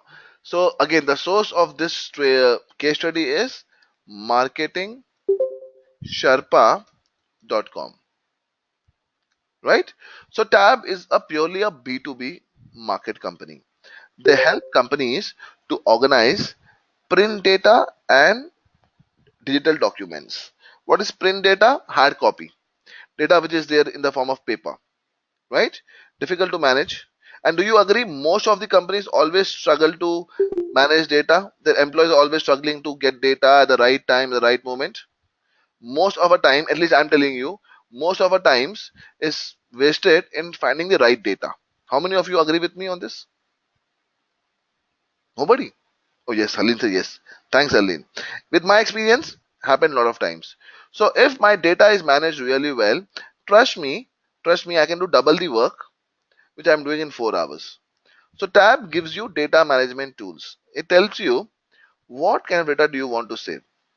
Is it uh, print data, which is hard copy that you want to manage, or you want to manage data which is in the form of digital. When I said digital, on the cloud, on the server, right? Uh, Saved somewhere the soft copy of the data. Both the options, right? Let's see how Tab started with their drip marketing campaigns. So whenever you start a campaign, what's the first thing you will try to do or understand? Whenever you start any campaign, what's the first thing you will try to do and understand? If you have ever done marketing campaigns, the first thing that you try to do, anybody, target group. I want to find the I want to find a target audience. Yeah, of course, objective. But first and foremost, I should know what kind of customers should I target, right? Tab did the same thing. Segment the audience. Beautiful, amazing, guys. Prospects interested in paper management solutions. Prospects interested in hybrid management solutions. How will you get this data? How will you know which prospect is interested in paper management and which prospect is interested in hybrid management? How will you define that, or how will you know that?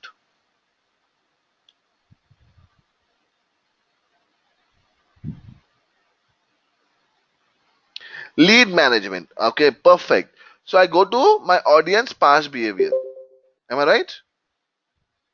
Based on the previous data, can I do that? Based on the action, interaction, historical data to rescue, right? Looked at the behavioral. So tab, what did they do is they looked at the behavioral data to segment the audience. The qualifying actions were: did the customer download a white paper, a case study, or a toolkit, which talks about only paper management or hybrid? Hybrid is paper less digital, right? Did they attend a webinar? Same way, right? Over here, some of you might be interested in the entire course of digital marketing. Some of you might be interested only in web analytics. Some of you may need business analytics also. Some of you may need corporate training. How would you know? Based on your previous history. Did you attend a webinar which spoke about that? Did you spend 15 seconds or more on a related tab page? Right? Some other action like downloading something, or did you do something which qualified your behavior pattern?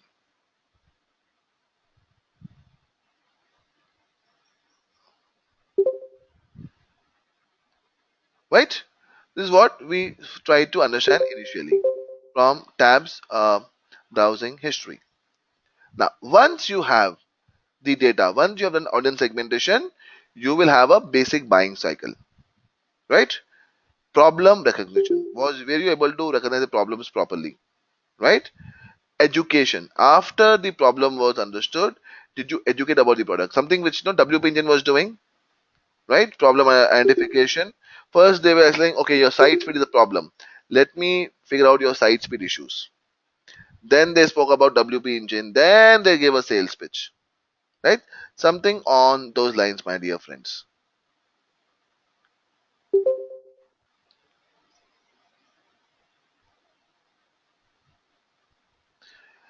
So, education, brand evaluation, objection handling is your customer might have some doubts, some questions in their mind.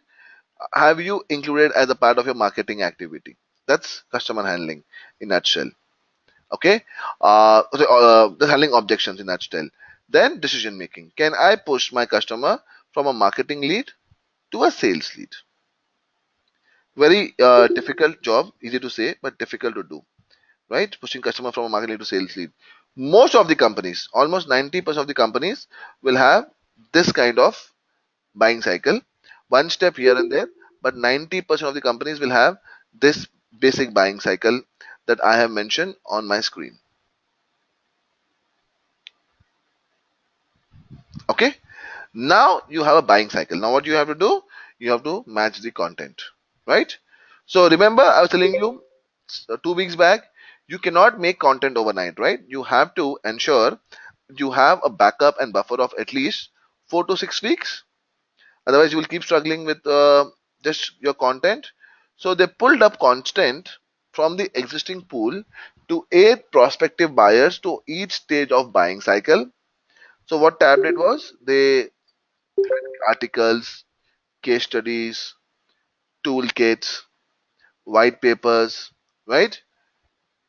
Infographics, a reason for the user to engage. They made all this content, right? And they started propagating the data. They made 5 landing pages and content groups targeted to each stage in buying cycle. Why did they make 5 landing pages? Why not 4? Why not 6? Why not 1? Why only 5? What's the logic behind that? Any idea?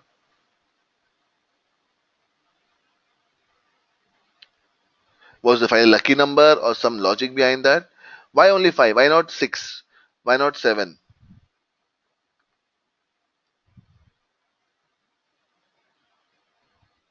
Why not 1? Beautiful, Tabish. Usually people don't answer this question. How many stages do I have? 5 topics, 5 stages. Yes, Akshit and Tabish. Amazing. Let's go back one stage.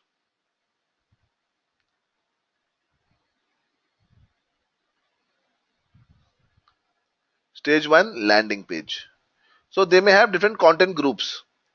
Will have similar landing page. This landing page will lead stage 2. Stage 2, landing page 2. Again, different content groups, but one landing page. Stage 3, landing. Stage 4. So they'll have one landing page for each stage talking about specifically for that stage and educating you to go to the next stage of buying cycle. Am I right? That's why they had 5 stages, my dear friends. Right? That's the logic. So every stage will try and move the customer to the next stage of the buying cycle. That's the whole idea of having 5 landing pages. Pretty clear on this? Any questions? Cool. So they made the content and they matched the content to the buying cycle of the customer with landing page for each stage. Right? Create emails for each stage. So what Tab did was they made one email for each stage. Right? They used a consistent design for each email. Now, should you use a consistent design or you can be, slightly, creative and have a different design for each stage of the buying cycle? What do you think? Not buying cycle, each email. Let's say WP engine, right? They had sent 13 emails. One interface, one design can be boring. Should I use a consistent design or should I use different design to show my creative side? Which one will give me better results? Why consistent? Why can't I show my creative side and have different emails or different designs? That way I'll say, customer, you know what? I have so much of design,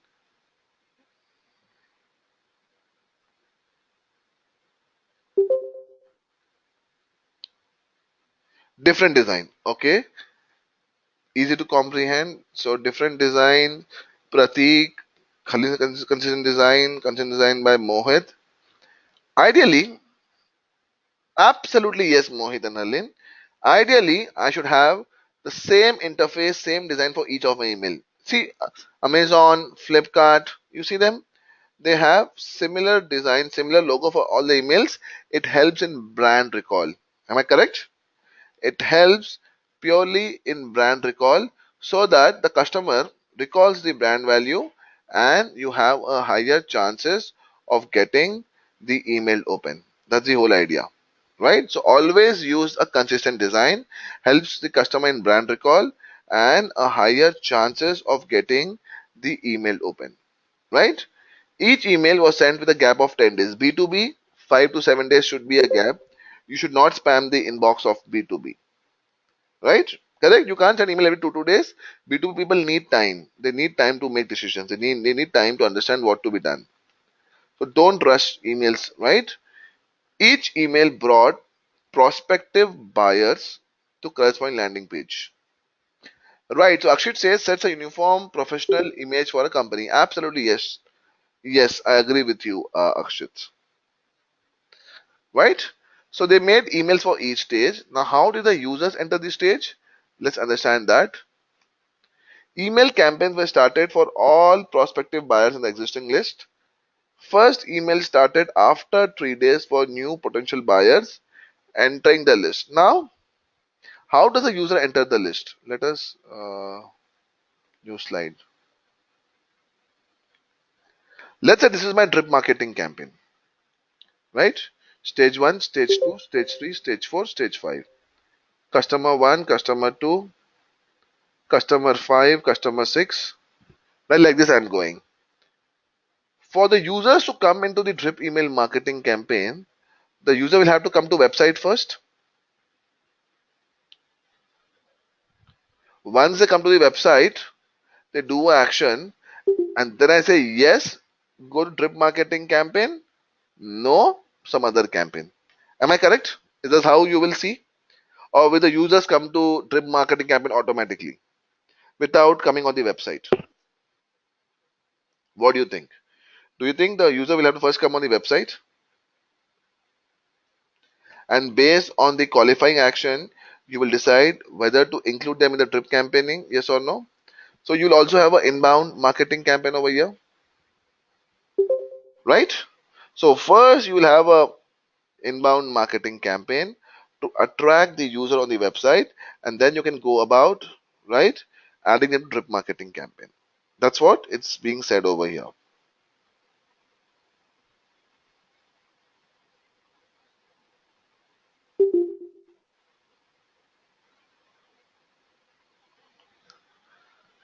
Remarketing list should be created based on this. Absolutely yes. Right? So it says over here same thing, right? 1 minute. So first the user comes to the website. First email will start after 3 days for new prospective buyers.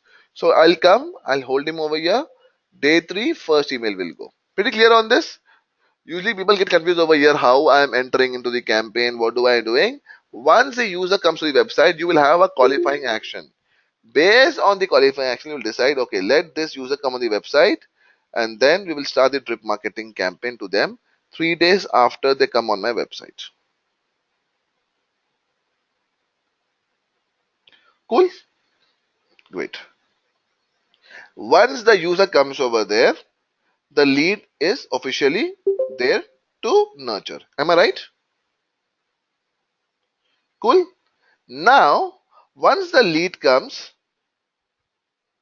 the lead has to be closed in coordination between the sales team and the team of marketing. Have you heard a common argument between the marketing and sales team? The sales team says we're getting all stupid leads from marketing team because of which we are not able to convert.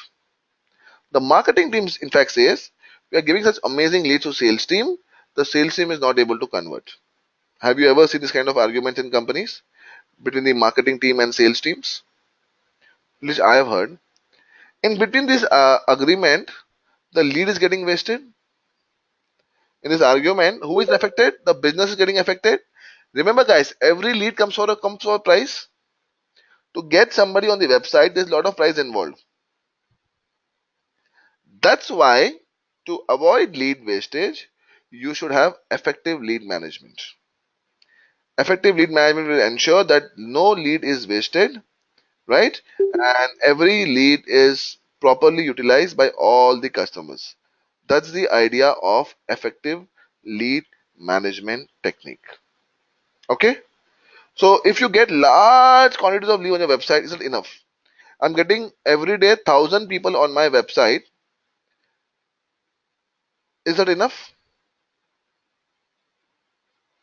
to business and to grow? Even if you get large lead quantities are not enough. What counts is how many of them are getting converted. For that, you need to have a lead management and a lead scoring thing. What is lead scoring? Let's come to offline marketing.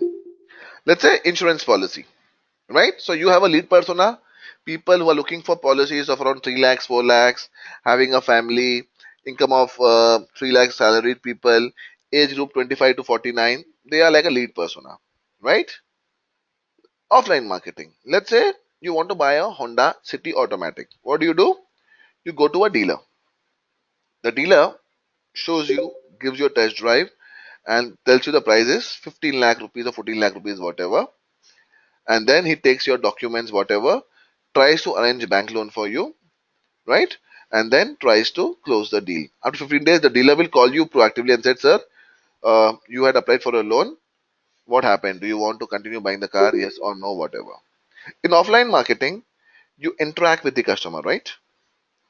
Based on the interaction, it's slightly easier to understand who is a effective lead and which lead is just a waste lead.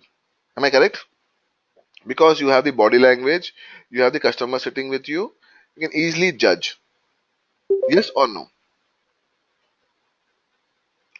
The whether lead will convert or not in offline marketing, or you can't judge. What is your point of view on that?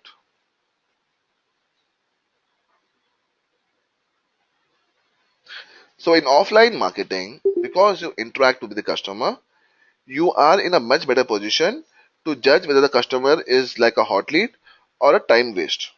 Am I correct in saying that? Or no? What's your point of view? Yes? Only Manikant is agreeing with me. Rest all agree that it's difficult to judge your lead in offline marketing. Only Manikant says it's easy. For others, it's difficult in offline marketing.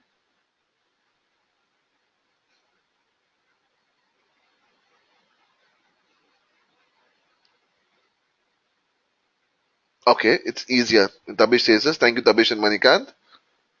Yes. Can you say the same thing about your online marketing? With online marketing, so many things happen, right? The customers might come, might not come, right? They are engaging with you, interacting with you, all that jazz is happening. Gets slightly more difficult, right? The entire concept of lead nurturing. That's why you should have a lead scoring system. What is a lead scoring system? Simple. Whenever you come to my website, let's say on the site of Detail Vidya, whenever you come, once you have registered, can I track your behavior? I can, right? I should be able to track your user behavior. That's the whole funda over there. Every time you come on my website, right, you take some action. Can I quantify the action? Can I give some score to the action? How will the score be? Let's say when you click on the link, say join the webinar, right, and you click on blog update, which lead is much more likely to convert? The join the one which says join the webinar, or one which says blog update? Which lead is more important from sales point of view? Are both equal? When you click on join the webinar or blog update, are both equal? Join webinar is a hotter lead, right? So can I give a higher score to that? First thing, right? So every action that you take on the website, I need to quantify that. I need to give it a score, right? Let's say I give some scores like this.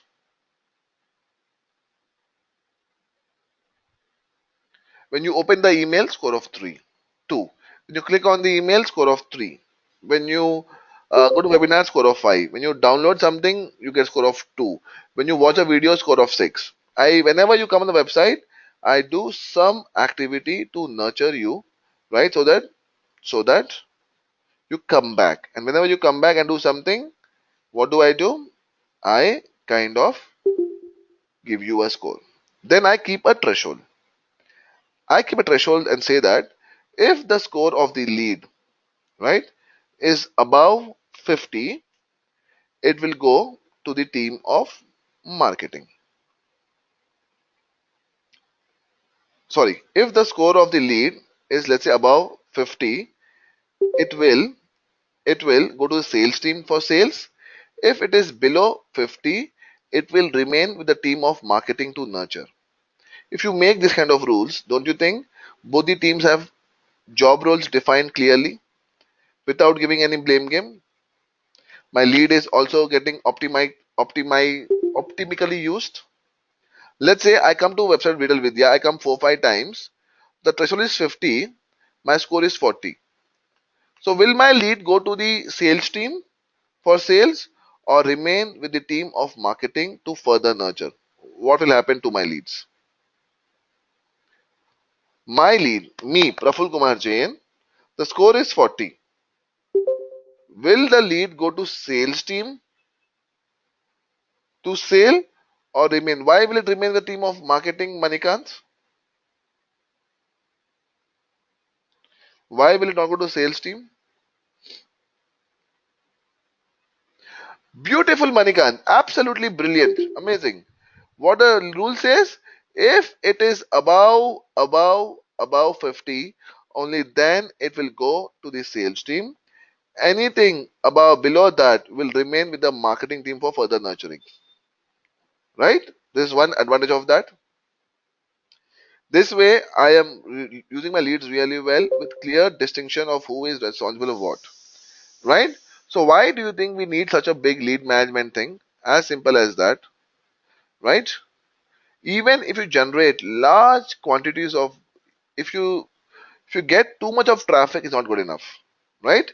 Let's say I am opening a restaurant which serves South Indian food. It serves South Indian food. I get lot of North Indian customers on my hotel, right? Or in my hotel. Will I do good business? I am getting a lot of traffic, but is it good enough? Not really, right? Even if you generate large quantities of lead, it's not good enough. I have people who come see my hotel and go out. They appreciate, wow, what a hotel, amazing. But no one's eating over there. I don't make business. मेरे hotel पे मुझे लोग को चाहिए कि लोग खाना खा के ऑर्डर करें, right? Effective lead management is critical component for all marketing initiatives. What is the lead criteria for B2C? Sorry, for B2C, this is the criteria. Fitment to target buyer persona. I have a buyer persona defined. Does the customer fit into my target buyer persona? Did he or she showed interest in my product offerings? And which stage of the purchase life cycle is the customer in? This is B2B. BANT model. I call it BANT model. Budget. Does the customer have budget to use my product? Let's say Marketo. Amazing product. We all want to use it. Your budget is $100. That product is $8,000. Are you a prospective customer for that company? You are. You want to use that. You fit in the persona also. You are interested. But do you have the budget? Let's say I want to buy a BMW. I am interested. But am I their prospective customer? My budget is 5 lakh rupees as of now. Can BMW convince me to buy a car of 30 lakh rupees when my budget is 5 lakh rupees? What do you think? No. But Balino is 7 lakh rupees. They might try. Right? 5 ka 7 is still better. Right? So budget. Then authority. Are you talking to the right decision maker. If you are selling a product of marketing, are you convincing the CMO of the company, the chief marketing officer? That's the idea, right? Need. Can I create a need for them to buy my product? For need, I should understand what their need is and then relate my product to what they need, right? That's the whole idea of getting a need. Then time. How useful it is in saving their time. Everybody these days wants to save time. That's why automation has come, right? Automation is mainly to save long-term price issues of or time issues of any service or product,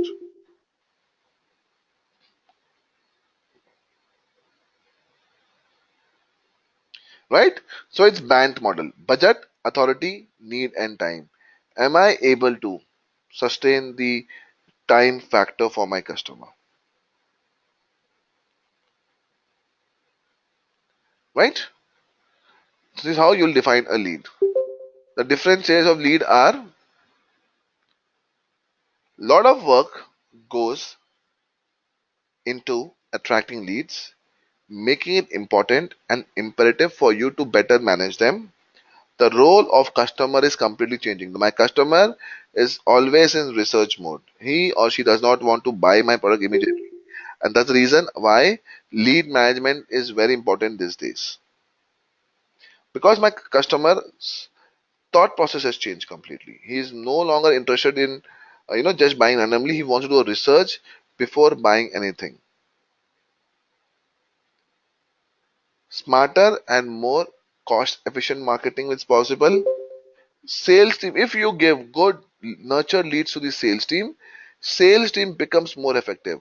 A happier sales team will give you more sales, more revenue, everybody in the company is happy, right? That's the idea and advantage of why you should better manage your leads, right? Different components. Prospects tracking. Am I able to track the prospects correctly? Can I track my lead intelligence, whether my lead is interacting over here, over there, which gives me a fair idea of whether my lead knows my product enough. Then you talk about lead nurturing. Can I nurture my lead appropriately once the customer comes to my website, right? Then you give lead scoring. You give a score to each component of your lead, right? And then you have a CRM integration. You should definitely integrate your entire thing with the CRM because CRM will help you understand what needs to be done to better qualify your leads. Cool till now? Let's see how Tab did this. So Tab, they said we will check three parameters of our customers. So you can have n number of actions or events that you want to track. Tab said we'll track only three parameters. And what were those three parameters? Somebody clicking on the link of the email. So if they click on the link of the email, they come on the landing page. Fair enough? Once they click, they come on the landing page. If they have spent 15 seconds or more, they will give it one score, right? If they download something, they'll get one more score. Fair enough? So Tab was tracking these three parameters on their website for the customers for their email marketing campaign. So let me open an Excel sheet to help you understand better on this, right? I'll just open an Excel sheet. 1 minute. Mm, mm, mm. So how many stages they had in the purchase life cycle? Anybody? How many stages did the tab had in the purchase life cycle? How to track Tabish? It will give my date by GA. So any tool of web analytics will tell you average time spent by the user, right? So you can track this by using tools of web analytics. Okay, Tabish, the time spent by the user on the website,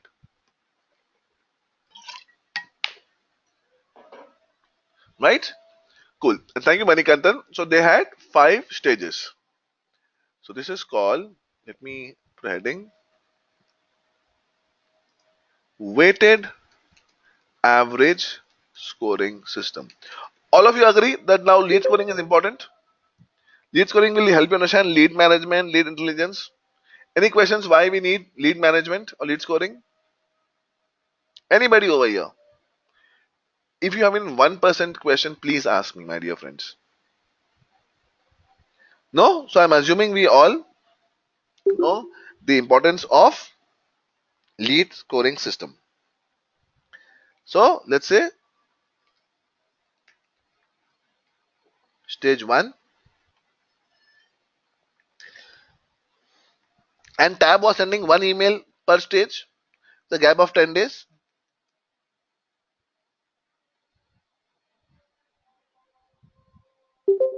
right? So let's see the three things they were tracking: click, time spent, and download. Am I correct? Yeah. So let's give you a score, a random score. Let's say when somebody clicks on the link in the email, the score is 1, right? When they click on the link in the email,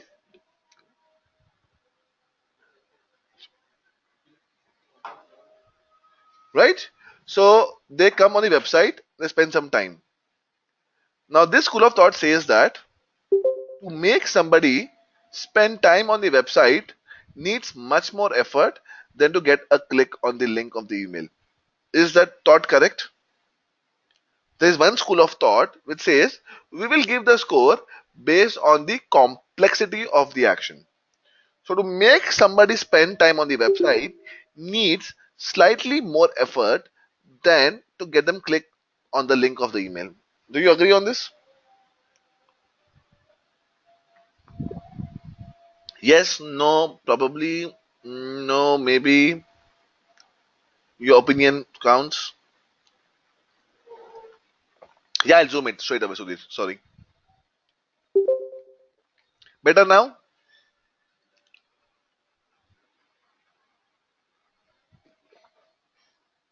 Yeah. So I'll repeat my question. Do you agree, or are you saying that to make somebody spend time on the website needs slightly more effort than to make them click on the email link? What is your thought on this? Yes, all of you agree with this? So as a company, you want to track these two things separately, right? So what you want to do is you say, okay, that's the case. Let's track these two things separately then. Okay, let's do that, you would say,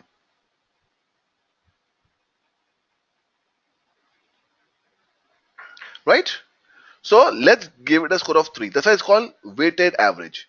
You're giving a score based on the average weighted, and download something, score is 5. So if you click, you spend time, you download, the score is 9, right? Then you go to stage 2. The score will be same for all these stages. Okay, you can't have difference for each stage, you have a similar score. So if somebody completes stage 2, right, it is basically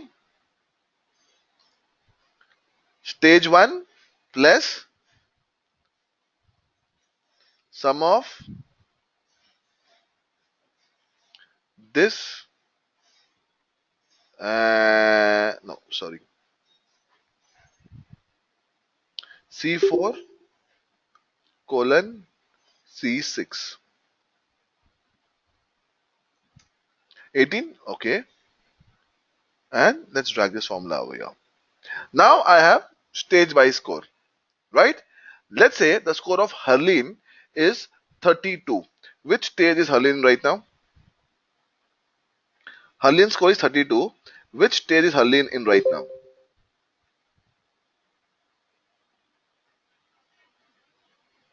Stage 3 or 4? 32. Stage 4, right? And what is stage 4? Let's go back to my deck. Stage 4 is all about objections if I'm not wrong. So I know that the email that will go to Harleen will be about objection handling, right? Cool. This way, even I as a team, let's say your team resigns, team of marketing, but okay, right? You still know which customer is in what stage. This all should be in CRM, definitely. Let's say the score of Manikant is 22. Which stage is in Manikant right now? 22. Which is brand evaluation. So I know which customer is in which stage at each point of time, and what do I do to nurture them further, right? Let's say the score of Tabish is 18. If it is 18, which stage is in Tabish right now in?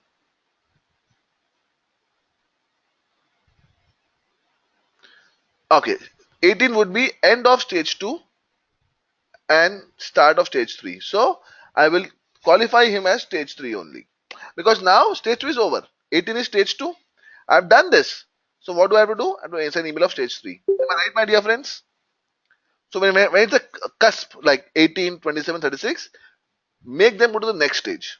Because I would want them to nurture for the next stage. Am I right? If you don't agree with me, let me know. Yes. So if somebody has already been on stage 2 completed, then it makes sense for me to add them to stage 3 straight away because I need to nurture them for stage 3 right now and not stage 2.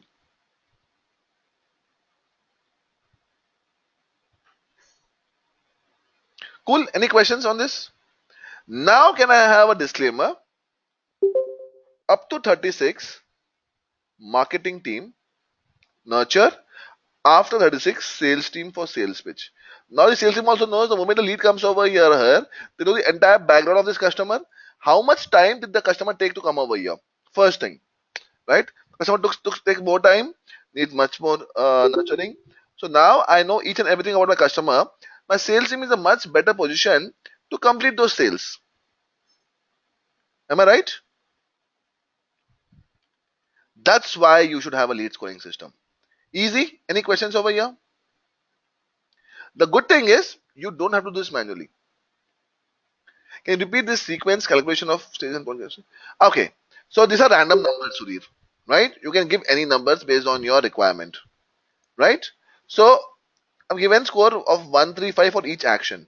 So I'll give a score for each action that can be performed on my website. Right, Sudhir, till now you got it clear? I can give a score for every action that can be performed on my website. Cool. Now, for every stage, the score should be same because the actions are similar. So if I sum this, it's 9. If I complete this, it's 9 plus 9, 18. If I complete this, it's 18 plus 9, 27. Okay. Now, let's say, Sudhir, you have come on a website and done all these actions, and now your score is, let's say, 32. So you're in which stage, Sudhir, now? If your score is 32, you have finished 3 stages. Fourth stage, you have spent time on the website. Technically, if I go by this logic. Right? And then you can say, okay, stage 4 is this. So Sudhir will need help on this thing. It makes my job that much easier when I want to nurture. Cool? There's one more school of thought. Sudhir, clear, Sudhir, on this? And then I can have a rule that the score is, like, say, 40 or whatever. Give it to sales team. Below 40, keep it with the team of marketing. The good thing is you don't have to really do this on your own. Let me go to lead scoring on Drip.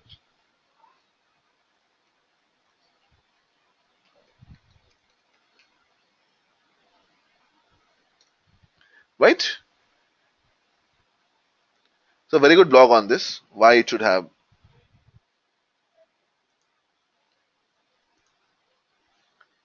So what you can do is you can give this tools. If somebody has viewed this, give them 8 points. If they came twice in 1 week, give them 2 points, 3 points. If they open the email, 1 point probably, right? And then if it's inactive, let's say for 4 weeks, if the customer has not come back, give him -4. So that means if the score is -4, I need to work to get the customer interaction up once again. Am I correct? You can also give negative points for your customers if they are not interacting with you proactively.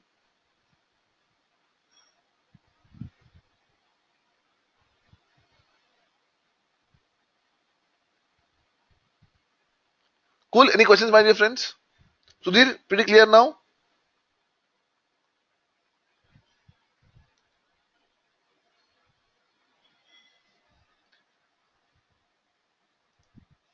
Ashish, Bharat, Harleen, Manikant, uh,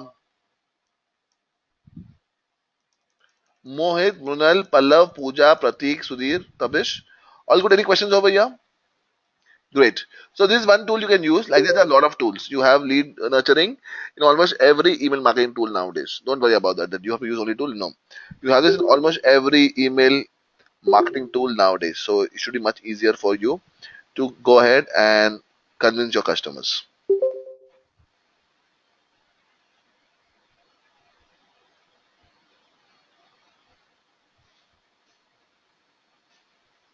Cool. There's one more school of thought, which is called uniform scoring system, but very few will use this. Mainly it's used by captive companies where they want equal opportunity for everything. Uniform scoring system. The logic is same. The way it is done is slightly different. They say we'll give equal score to everything. They say no no different scores for every action. Will give same score. The only change. So now let's say the score of Manikant is 10. He's in stage 4 only. The score of, let's say, Pooja is 8, stage 3 only. Just the way the score is being checked is slightly different than what you do in weighted average. Cool? Eh? Great. Then let's move forward. Lead scoring, please go through it. Very good concept. If you can do this, you will always have good leads to nurture with, and you will never have issues with, why my lead is not converting.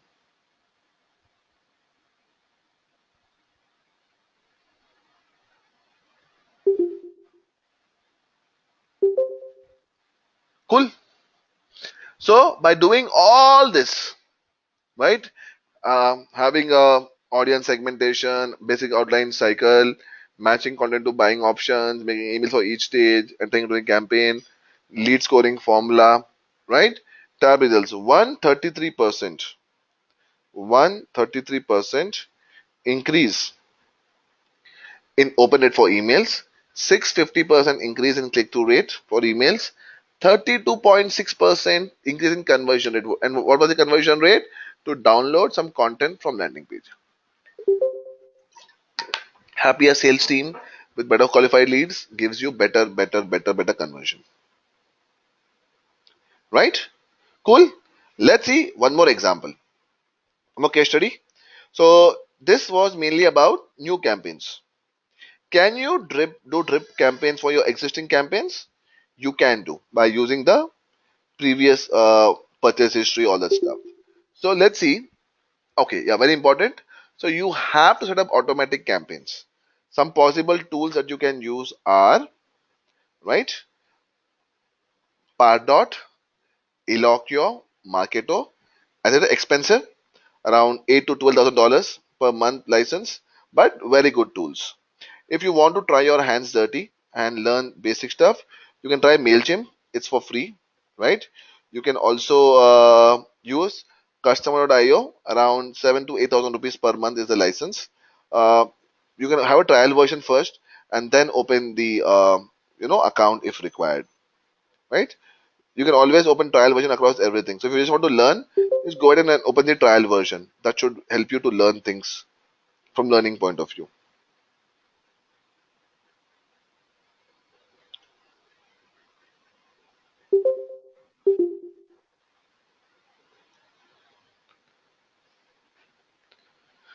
Cool. So let's see one more example. So Lumention right? It offers IT security resources. Let's see how they went about improving their drip email marketing campaign. So, it's a company which gives IT security solutions. They were already doing some drip marketing campaigns. Let's understand what did they do to make the campaign slightly much more better with the existing campaigns, right? First point, as usual, find and analyze the best possible leads. If you get this wrong, your entire campaign is in a jeopardy. You will never be able to succeed. So figure out common traits of best leads. And how do they do that? They relied on the data from the previous nurturing programs. The factors they considered were company vertical, lead source, offers taken, orders of the offers taken, how much time was spent on the website by the customer. This gives me a fair idea of who is the best possible lead. Am I right? This will give me a fair idea of who is my best possible lead. Once they understood the leads, next thing is to match the content and send the content. Am I right? Drawing upon previous success. Team took forward assets from existing campaigns. They had 12 drip marketing series based on leads industry and product of interest. From there, what did they take? They took the content first, right? Which content to be sent to what kind of customer, right? They took the content, segment in and to target which customer to segment, what kind of customers to segment, right? And lead management. How about the lead management, manage lead scoring formula? All this was done by the lead management company. Nutshell. Cool. Now what will you do? You will send the content. Definitely. Right? So they sent the content. The first thing they did was messaging and approach. From field set to account manager instead of marketing. I have a question for you. What is this from field? And how can it impact your email marketing program? Anybody can think about this slightly out of the box. What is this from field and how can it impact your marketing programs? Sales manager, what is that? Okay.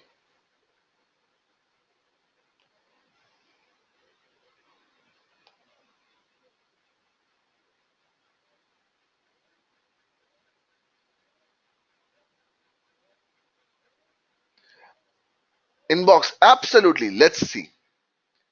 We all agree the subject line, all this plays an important role in our thing, right? From field is this is what it shows over here. Holiday.iq, invalid notification at geo.com, right? If it was marketing at geo.com, would I have opened the email? If it was marketing or sales at geo.com, would I have opened the email? Very, very low chances, right? Plus, even the email service provider will think it is an email from marketing team or sales team. It will push it to the box of promotions. Am I correct? Because there are a lot of checks which happen by the email service providers when the email is come. The Gmail is the email service provider. So Gmail server will decide which email will go into promotion and which email will go into spam and which email will go into inbox. Till now clear on what I was trying to tell, right? So this is also an important thing which people usually forget, the from field. Your from field should also talk about something which is looks personal, right? Cool. Yes. So what they did smartly was they made it sound like account manager. Account manager looks much more personalized. So you have account managers for your account, for your Google account, everything. So account manager means somebody who is giving you a personalized service. So higher chances of your email going into the inbox and you also opening the email, right? Good point, Harlin,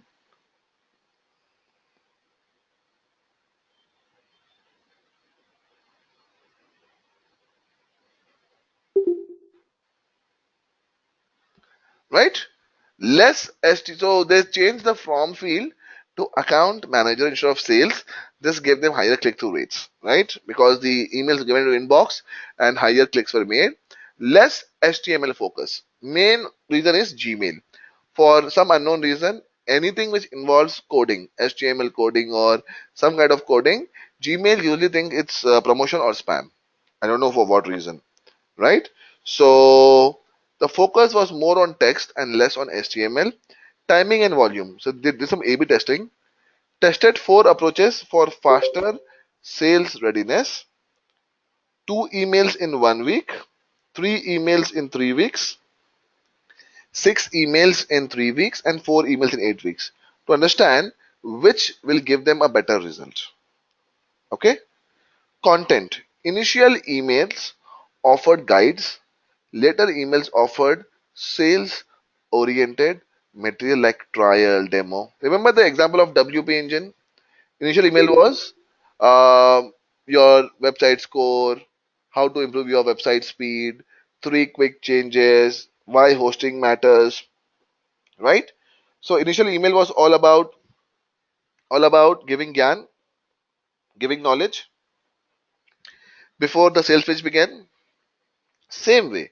So the initial pitch or initial emails offered guides. Later emails offered them sales oriented pitch like download now, trial offer, migrate now, move now. So it's a universal funda across all the companies, right? If you straight away give a sales pitch, people are not comfortable, right? You should never sound like you're selling something. Even I would not like, you would not like, we would not like to be sold. We would like to understand that we are buying something.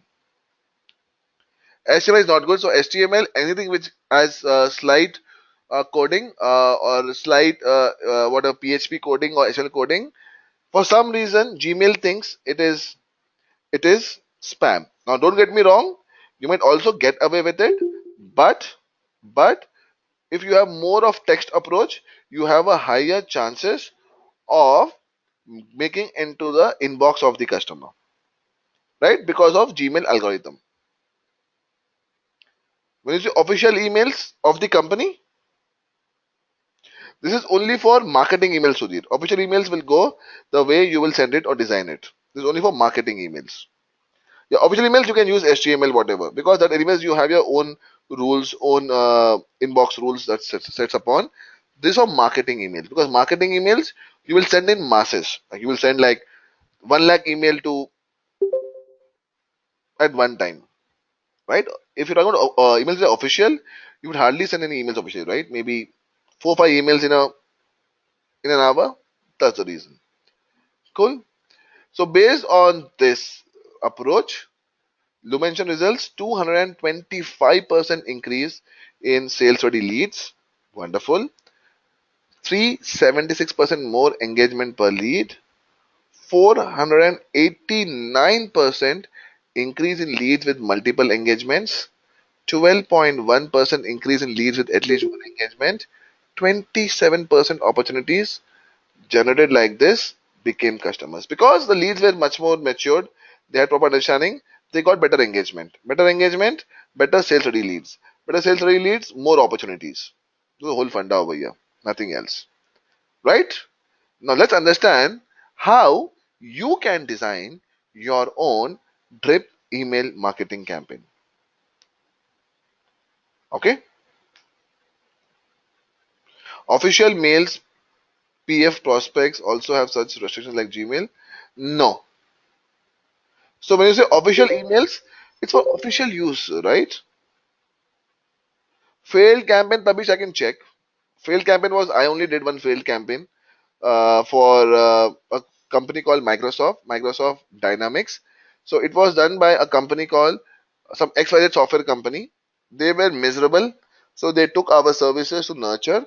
So the campaign was they were getting the leads on LinkedIn, sending 2 emails and moving it to the team of sales.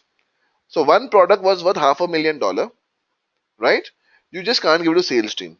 It's a job of marketing team to nurture, talk to customers more, and then make it forward. So we did a 6 months campaign with the software company who were dealers of Microsoft Dynamics CRM. and then we slowly changed. It took us 8 9 months to actually keep the campaign in proper place. That was the magnitude of mishap that they had done.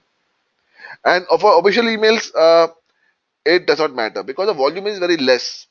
Sudhir, when I say emails or for promotion, with one email you can send 10,000, 12,000 emails. That's the problem with uh, emails which are sent for promotion. Official emails, hardly 4 5 emails or 10 emails in an hour. That should not be a big problem. Cool. And Tabish got the point. Failed campaigns. Lot of them failed campaigns. But one of the worst things that we learned is the leads were just being pushed to the sales team without proper nurturing, right? And that was the problem. It should be right. Otherwise, how will the leads convert? It is mandatory. Unless you are giving free for Geo, that's different, right?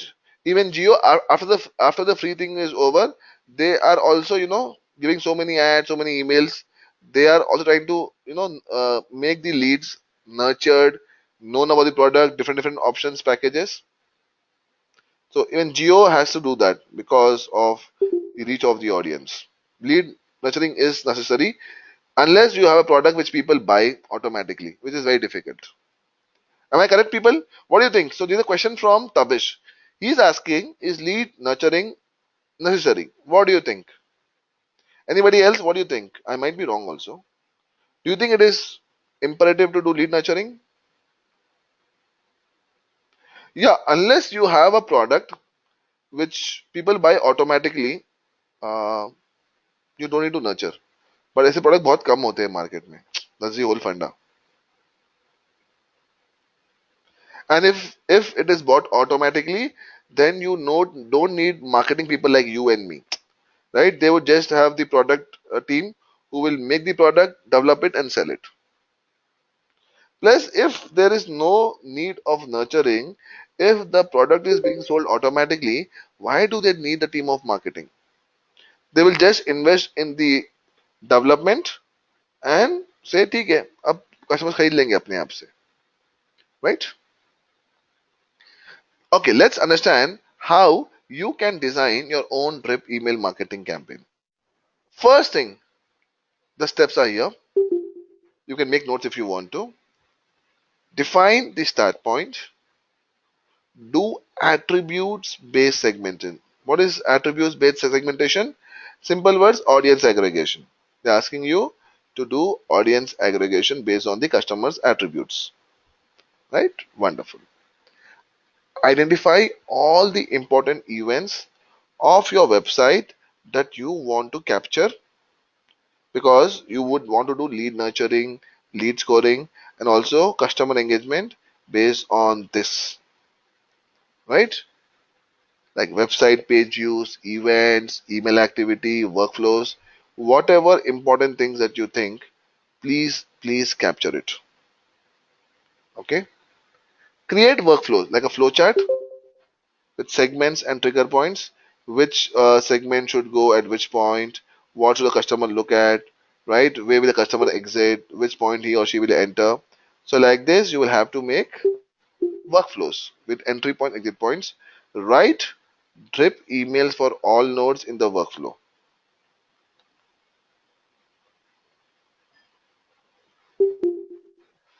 Right? Now define the start point. How are users maybe Harleen every 7 to 14 days? Ideally, for B2B, at least 3 to 4 weeks because it's too early. For B2C, maybe 7 to 14 days is good enough, right? But B2B, maybe 3 to 4 weeks because you're sending emails only once in 10 days. And B2B takes time. B2C still faster. B2B takes time to convert because you're selling to business companies and you're selling to organizations. So it definitely takes time.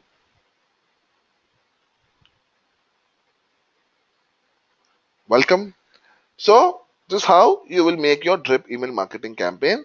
How do you define the start point? Remember last week we were doing an example of this company, Kiss Metrics.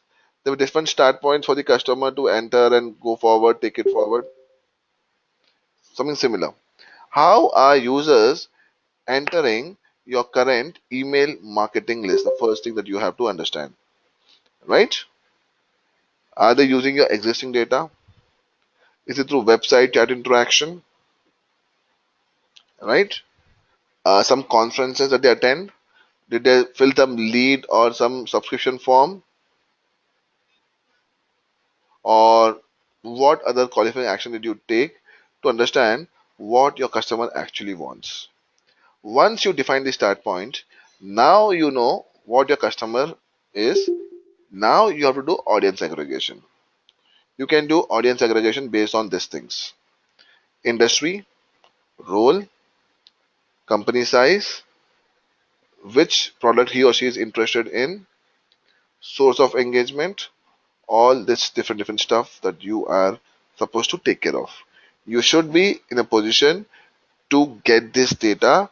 Otherwise, you will not be able to understand which kind of customer should I target, right? That's why you have this audience aggregation. Very important, very imperative to do it every time whenever you start any campaign, right? Then you try to understand and identify all the important events that you would want to capture for your website, right? Pretty imperative, right? You want to know what are different events that the user is doing on a website. Based on that, you will know whether the interaction that you're doing is right or wrong as per your understanding. Harleen says in the attribute based segmentation, new or existing customers should be considered. Probably yes, Harleen. Yeah, you should consider. Yes. Yeah, you can add that. New or existing. Yes, Harleen, correct. Very correct. So again, once is new existing, industry role, and also how old is the lead. Yes, you can do that. But that anyways the CRM will give. So if it is a new lead, it will tell you the date the lead joined, and if it is existing lead, it will tell you when did the lead join everything. So all this data can be synced with the CRM, Harleen, for sure, right? But yeah, you should know that also, because if it is data is new, it needs that much more nurturing, more understanding. If it's existing, based on their past data, you can go ahead and nurture them accordingly. Good point, Harleen. Excellent, right? You can check all the events that you want to track, and this can be done by any tool of web analytics, right? Should not be a big problem if you have any good tool like even GA would do to understand the customer segmentation,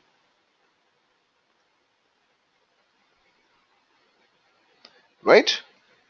Create workflows. Like I showed you, make flowcharts wherever possible, right? Make workflows for the customers. Make workflow to understand what kind of customer will convert at what time, and then when will they exit or enter the website or go out, right? Create workflows. You can give time delay in between the email that you send. You can also change the attributes in between the workflow. Like the attribute is Harleen, SEO specialist, right? Looking for SEO content, and I'm doing her email nurturing. Suddenly, Herlin will change her job to business analytics. So because her job has changed, her interest has changed. So now, should I change her attribute also? What do you think? If Herlin has changed her job and changed her interest, I will change my attribute and I will put her in a BA thing. So you can change attributes. Don't be rigid in between. If the customer has changed the way he or she is behaving, you can change the attributes in between the workflow also, right?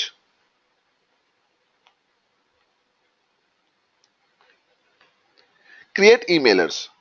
Pick one segment and one trigger point. Which segment will trigger what trigger point? Pick that up, right? Decide where you want to send one email and where you want to send a series of emails or drip emails based on your understanding, right? And click create emails. How to make emails? You will have to identify all the helpful content like case studies, white papers, toolkits, guides, webinars, some videos, industry information, infographics, podcast, some survey, testimonials, whatever that will help the user to relate with you and proceed with you in the sales cycle. That's what you have to understand and proceed with when you are doing drip marketing campaign. Create emails. You need to identify motivation factors.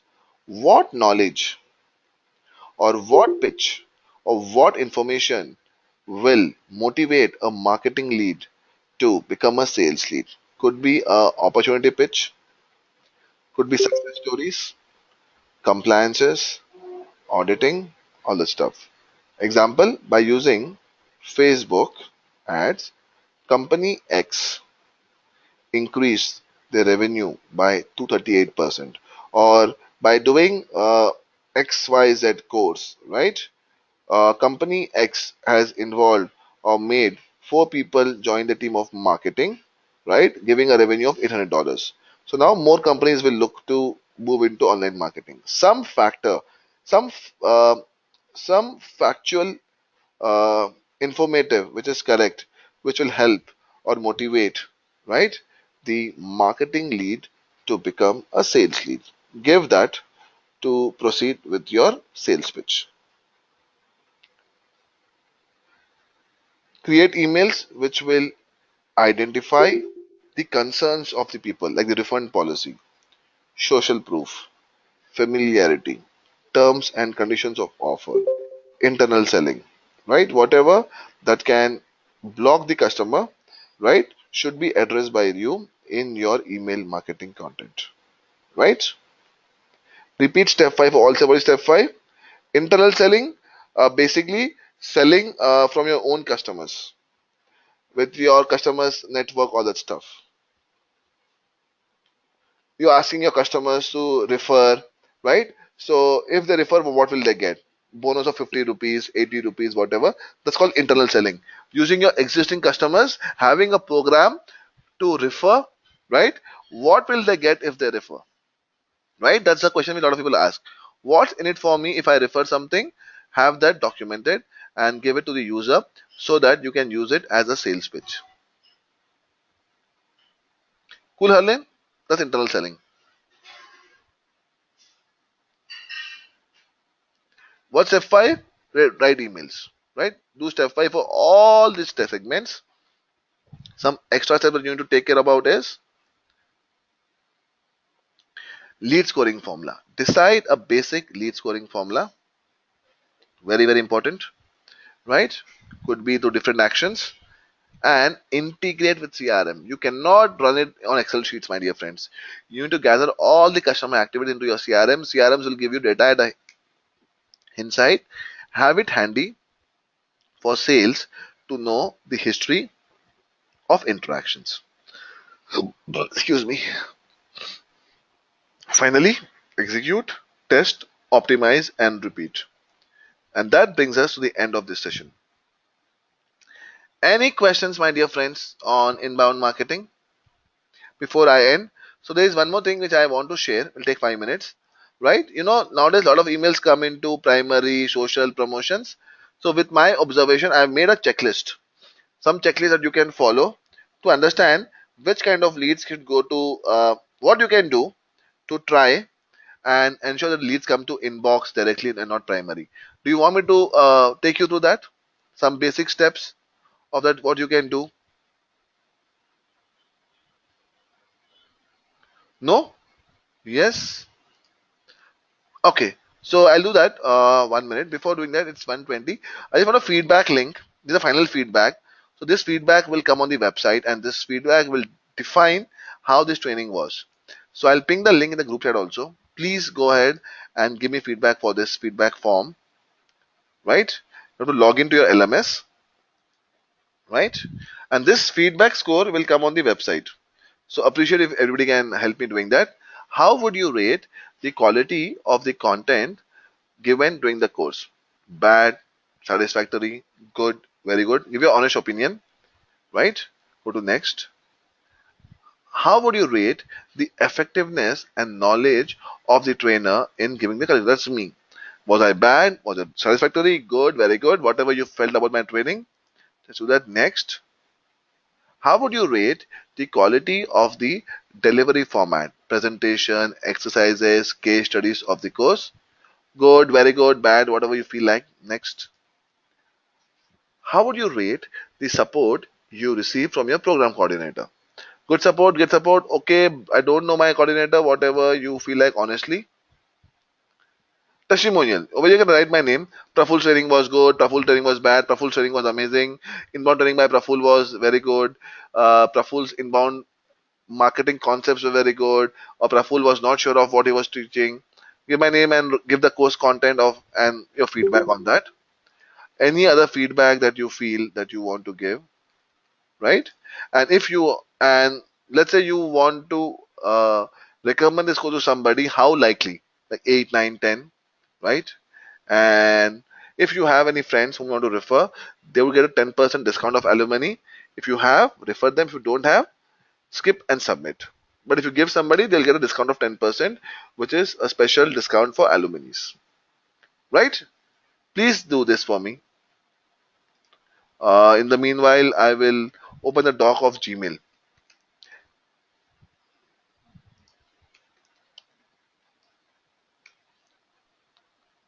There's a question from Helene. With drip email, audience segmentation, can the content be further customized as to demographics like gender, age? If you can, very good. But do you have the capability, Helene? If yes, then it's perfectly fine to do that.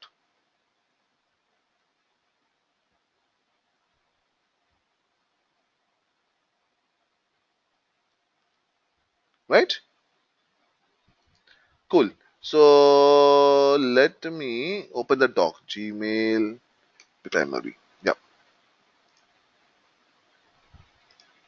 So the few things which is not any book or whatever knowledge.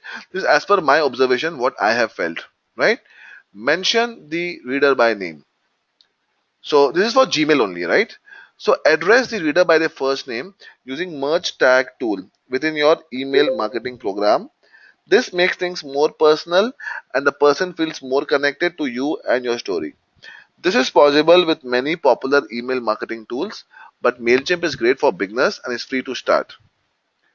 Write in old letter form. In email marketing, personal touch wins.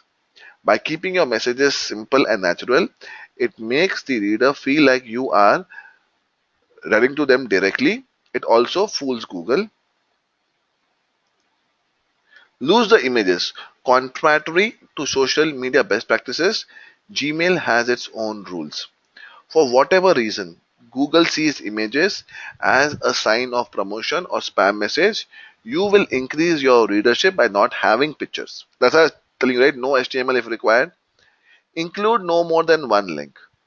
Now you can have 4 5 links also if they are good enough to the website, but usually try to have no more than one or two links.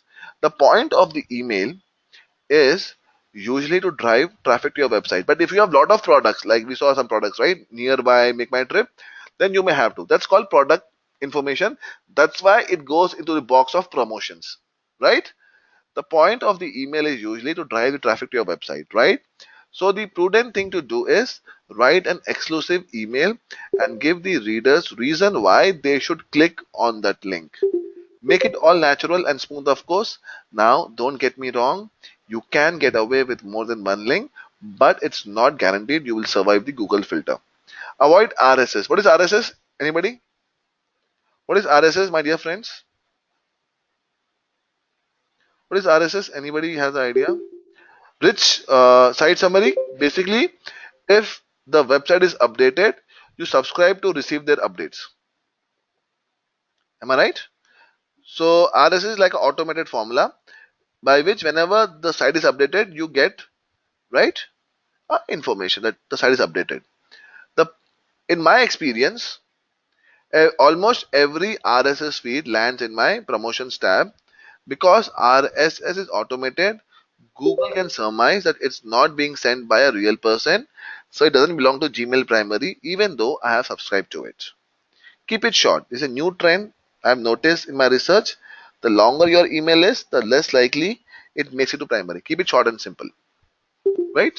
So to quick to summarize this part, have no more than one or two link in your email, include no pictures, mention the reader's name using merge tag tricks with MailChimp or Awebar, turn off the RSS campaigns, write to the readers like they are your friend. Don't go spammy like this. Hey, want to make money fast? Come, come, free, free, free. No, write in traditional letter form. Cool. That brings us to the end and a quick recap from day one to day four. So day one, we understood what is how to attract the audience using engagement magnets, define and identify leads, audience aggregation, lead nurturing, plant and nurture ideas, optimize leads for conversions, drip email marketing campaigns like Ilakio, Customer.io, MailChimp. Cool guys. Any questions from anybody, my dear friends? Akshit, Ashish, Harleen, Manikant, Mohit, Mrunal, Pallav, Pooja, Pratik, Sudhir, Tabish. So if you have no questions, please give me your feedback, right? And you can also be in touch with me through LinkedIn, right? If you want to. So this is my LinkedIn profile. I'll just open it. So if you have any questions anytime, you can always drop a message to me on my LinkedIn inbox. Whenever I check, I'll reply, try and reply back to you. This is my LinkedIn profile, Praful Jain. Cool. So any questions, you can always drop an email to me, or you can drop a message to me, and I will try to help you wherever called. Cool. Great, guys. If you have no questions, thank you very much for joining on a Sunday morning. It was great talking to all of you. Hopefully, we will cross our paths sometime again for some other training program. If you have any questions, type in your questions. If you have no questions, people, have a great week. Have a great weekend. If you like cricket, enjoy the match, right? Have a great career ahead, right? Any questions, inform your program coordinator, and maybe I can get in touch with them. Cool. But please also drop me your feedback on the feedback link, right? Thank you very much, people. Have a nice day. Take care. Bye bye. Thanks, Pooja. Welcome. Sure, Ashish. Take care. Welcome, Tabish.